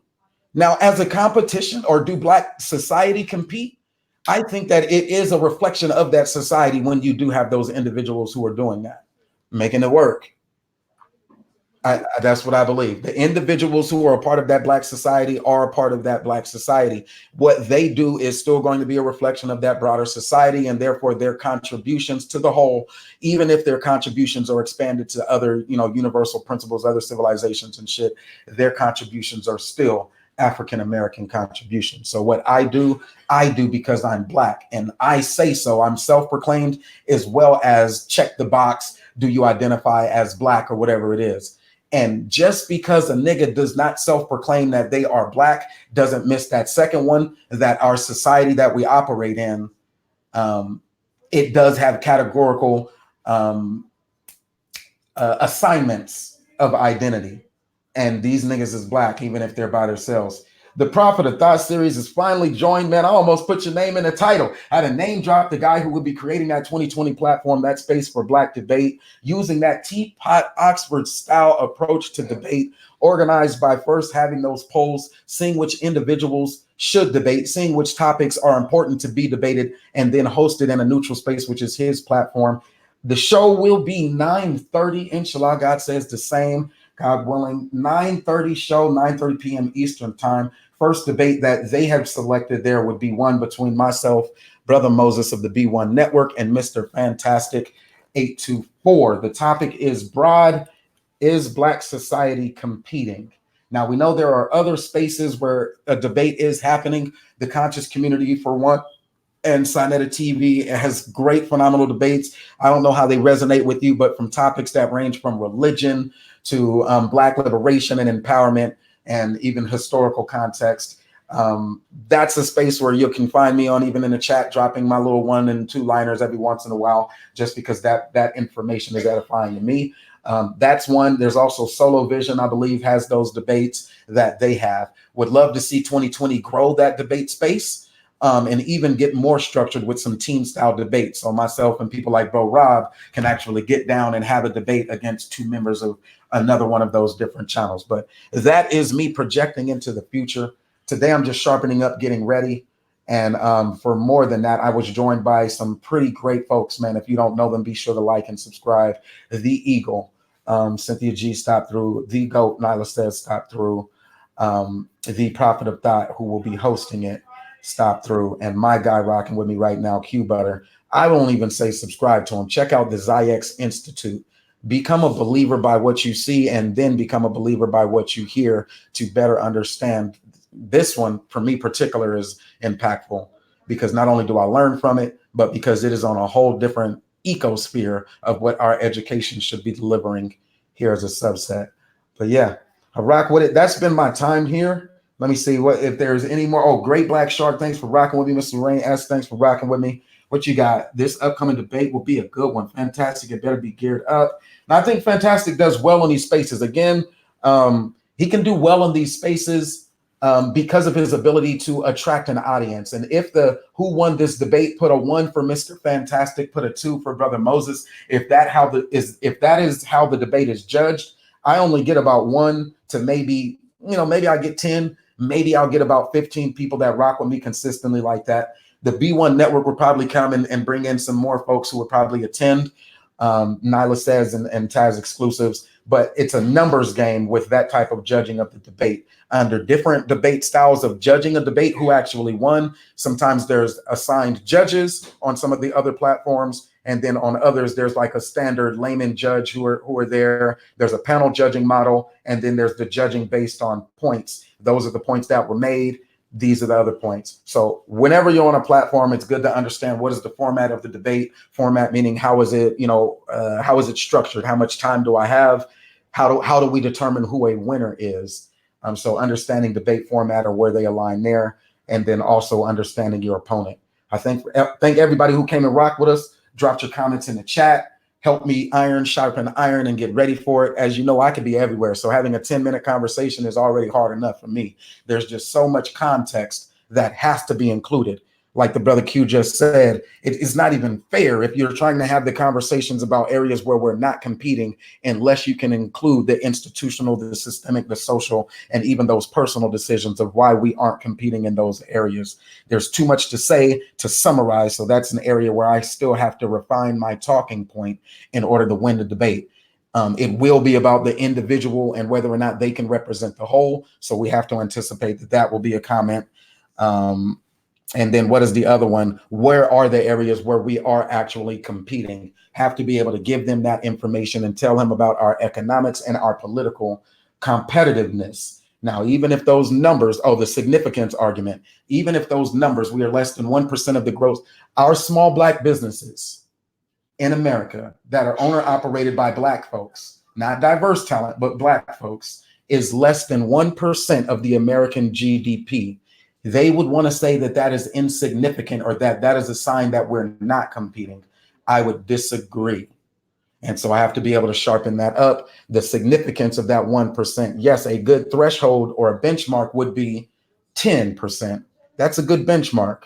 And what are the steps that are needed in order to get to the 10, where we definitely have to, like Hugh Butter said, bring together those certain elements of capital, political, and social leadership, which is they have to come to toe. The Congressional Black Caucus, which is our political arm, whether we agree or not, they are our political arm representing our interests in a political space. The National Advancement for the National Association for the Advancement of Colored People, the NAACP, they are our social arm. Whether they're doing anything or not, they are the ones who have been assigned here in America and are recognized to have that conversation. And then our capital, which is the National Black Chamber of Commerce, with over 140 different chapters here in America and over 100 million small Black businesses served. They have to do better to help us grow our revenue in their educating and training of Black entrepreneurs. Now, maybe the why is that we need more Black entrepreneurs to take advantage of some of those services. We need more Black politically minded people or Black folks who are operating in these spaces to actually leverage the Congressional Black Caucus members and hold them to task. And maybe the why is that we need more social activists and media to put pressure on the NAACP. But other than that, that is a need for intensified competitiveness. Just like some niggas who are in boxing need to do more push-ups. They need to work on their jab. They need to work on their parry. They need to work on their defense. But it does not mean they're not competing. And I'm determining, we'll see which one I go with. I think I want to go with the football analogy, which is everybody gets a trophy participation award as a subset of the system. We are all aligned. Our full alignment is not going to be necessary. We do have the individuals who can represent, and there are cases where individuals are representing well, i.e. Black inventors, Black scientists, the top 40 under 40 Black businessmen, top Black scientists, that lady who worked at Google with the Loop, whatever it is, investment in satellite, low altitude or high altitude. No, I think it's low altitude satellite. That's by a weather balloon. That's an African-American woman, Miss Miriam. So even in science and technology, we compete there. So many others that I could name, but I just want the conversation to be limited. I want it to be effective. And in fact, as effective, I mean, I want to be able to at least get my points out in a structured debate format without too much rambling. So that was my intention. Thanks everybody who rocked with us in the chat today. Let me see what else we got. Great content. Salute to you, Lauren. Thanks in advance. Far too many of you do not realize how valuable your content is in the greater community. In 2020, we must make sure that our people begin knowing their importance. That's right. Q-Butter, you still with me? Yeah, man, I'm over here, King. Just working on some shit on the computer. That's what I'll be doing. Like, so I turned on the music. The other thing that I was supposed to be doing is picking these beats because I was on SoundClick earlier, and there's a deal from one of these producers here where it's $25 and it's like 10,000 streams. And because I'm such a small ball YouTuber, that's a lot of damn content that I can create using that music. And so you got to have those contracts or they'll give you copyright violations and shit like that. And so that mug was like buy one beat for $25, get 3 free. So I started off with some music there. I didn't even get down to actually picking which beats I was going to use. I got the one that I want, but I still need 3 more. I played some a little bit earlier though. So I definitely know about that multitasking life. Anything else you want to add about the Ziyex Institute? I know it's we got to be our own marketers. We got to be our own, our own advocates, our own politicians. So you want to drop some more in about the Ziyex Institute? Oh, we waiting right now. Hype. Beyond hype, we got kids online doing the STEM at the same time as we teaching. It's it's prolific. What we doing right now. I can't even describe it any other way. Profound, prolific. The height is unmeasurable. I foresee having at least 250 kids, students by next year enrolled in the program. Early next year I start looking for a new location or another location. Hopefully another location in 2 states. I push right. So that's the goals right now. Anybody trying to get involved, hit me up. I'm looking to work with us, volunteer, work. But how would we make it work? Let's make it work. Yes, sir. I know I've been able to support the volunteers that rock with you one more time. How they doing? Oh no, they good, man. Everybody is just the growth, man. I'm really proud because it's not like we able to get the volunteer stipends. Mm-hmm. So it's part of that. Go from not having a pay to be able to give I don't know, maybe like 2,500. Nowhere near compensation, but that's elevation. That's right.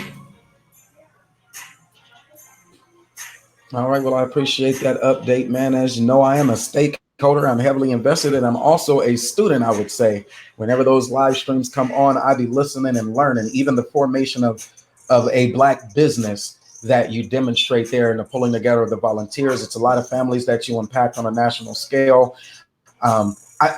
Even for this debate, I'm going back and forth now on even using this example, the one that says, look, in education, there is the Ziyex Institute. It may have impact on more than 100 families, 100 families right now. So is it enough to say that because they're not at, let's say, 1,000 families, or because their curriculum isn't accepted by mainstream education as core curriculum, is it all right to say that they are not competing in the education space?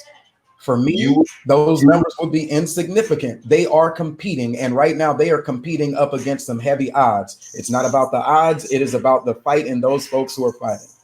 You definitely, you damn B, you gonna use me against myself. You know what I mean?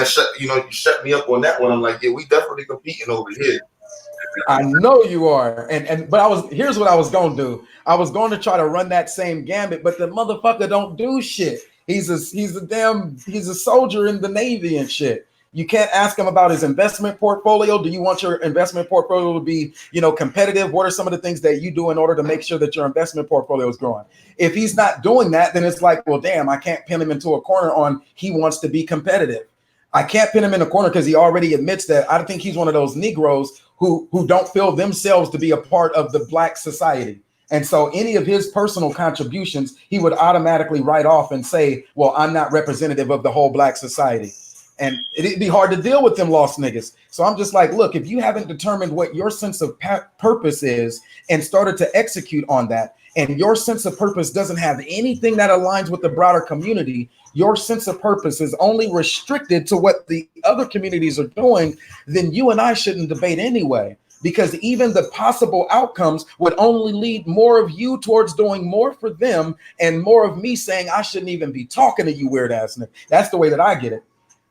And so anyway, the debate is on, like I said, the debate is on Wednesday, 9:30 Eastern time for those folks who are here rocking with us on the Prophet of Thought series page, a neutral platform for Black debate.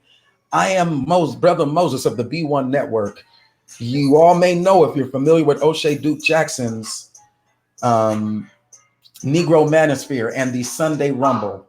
If you are familiar, then it's Mr. Fantastic who made waves over there for his controversial presentation style.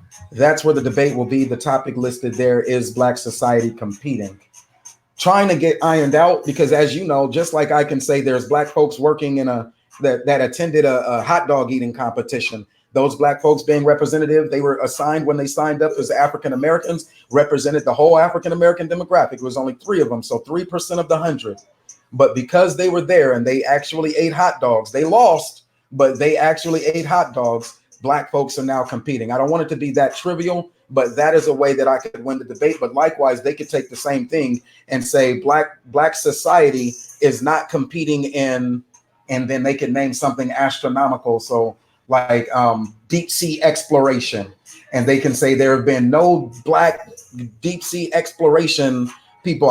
I would probably be able to find one Black folk that I can say got his license. So anyway, that's what they could say. They could try to pull something out of it because the topic is so broad and say, well, we're not competing in sword making, I guess. And if I can show you that there are no African Americans competing in sword making, then that defines the resolution that Black folks are not competing in sword making. And it would be my job to either have prerequisite knowledge or to be able to on the fly find information of an African American who creates fucking swords in order to debunk his premise. And that would be the only way that I can win. So it's an easy way. The conversation could go either way. And I think it's important because it helps create that consistency on whether or not niggas still associate with Black society or niggas are more or less associating with the other societies. My logical conclusion is that them niggas are naturally or more naturally on the other side. And for me, that means we have work to do. Peace and Black Power. Thank everybody for joining and rocking with me. As you see, I have a whole lot of kids who are here with me. You did not hear my kids screaming and fussing. You did not hear my wife coming down to, are you still on the thing? The Black man is responsible for his household, the protection thereof. Your standards, Black man, will define your premise. My mind is not on Black women are fucked up because we have bigger battles to fight, and it is not a reflection of my leadership. If I was here telling you that Black women are fucked up, it is most likely a reflection of my failure or my rejection as a Black male leader. Peace and Black Power. That's all I got, man. Thanks for rocking. I'm finna go join this Brother Sanchez versus Unc debate hosted there on the Sonetta Studios. Also on the Black YouTube space, not knowing if they're still rocking, would be the Neutral Zone. I heard a little bit earlier that they are having that conversation, extended conversation around the system and accepting more or rejecting more, that membership. And I think if today is Sunday, the Sunday Rumble should be coming up. Ain't today Sunday? Absolutely. So wherever you find yourself, do so with that natural agitation and hostility that the B1 come in. We're not here to buckers. We are here to drop the discourse when they're wrong. Yeah, I'm gonna step off this game. Yes, sir. I'm off myself. So appreciate you for stopping through. Peace. Peace.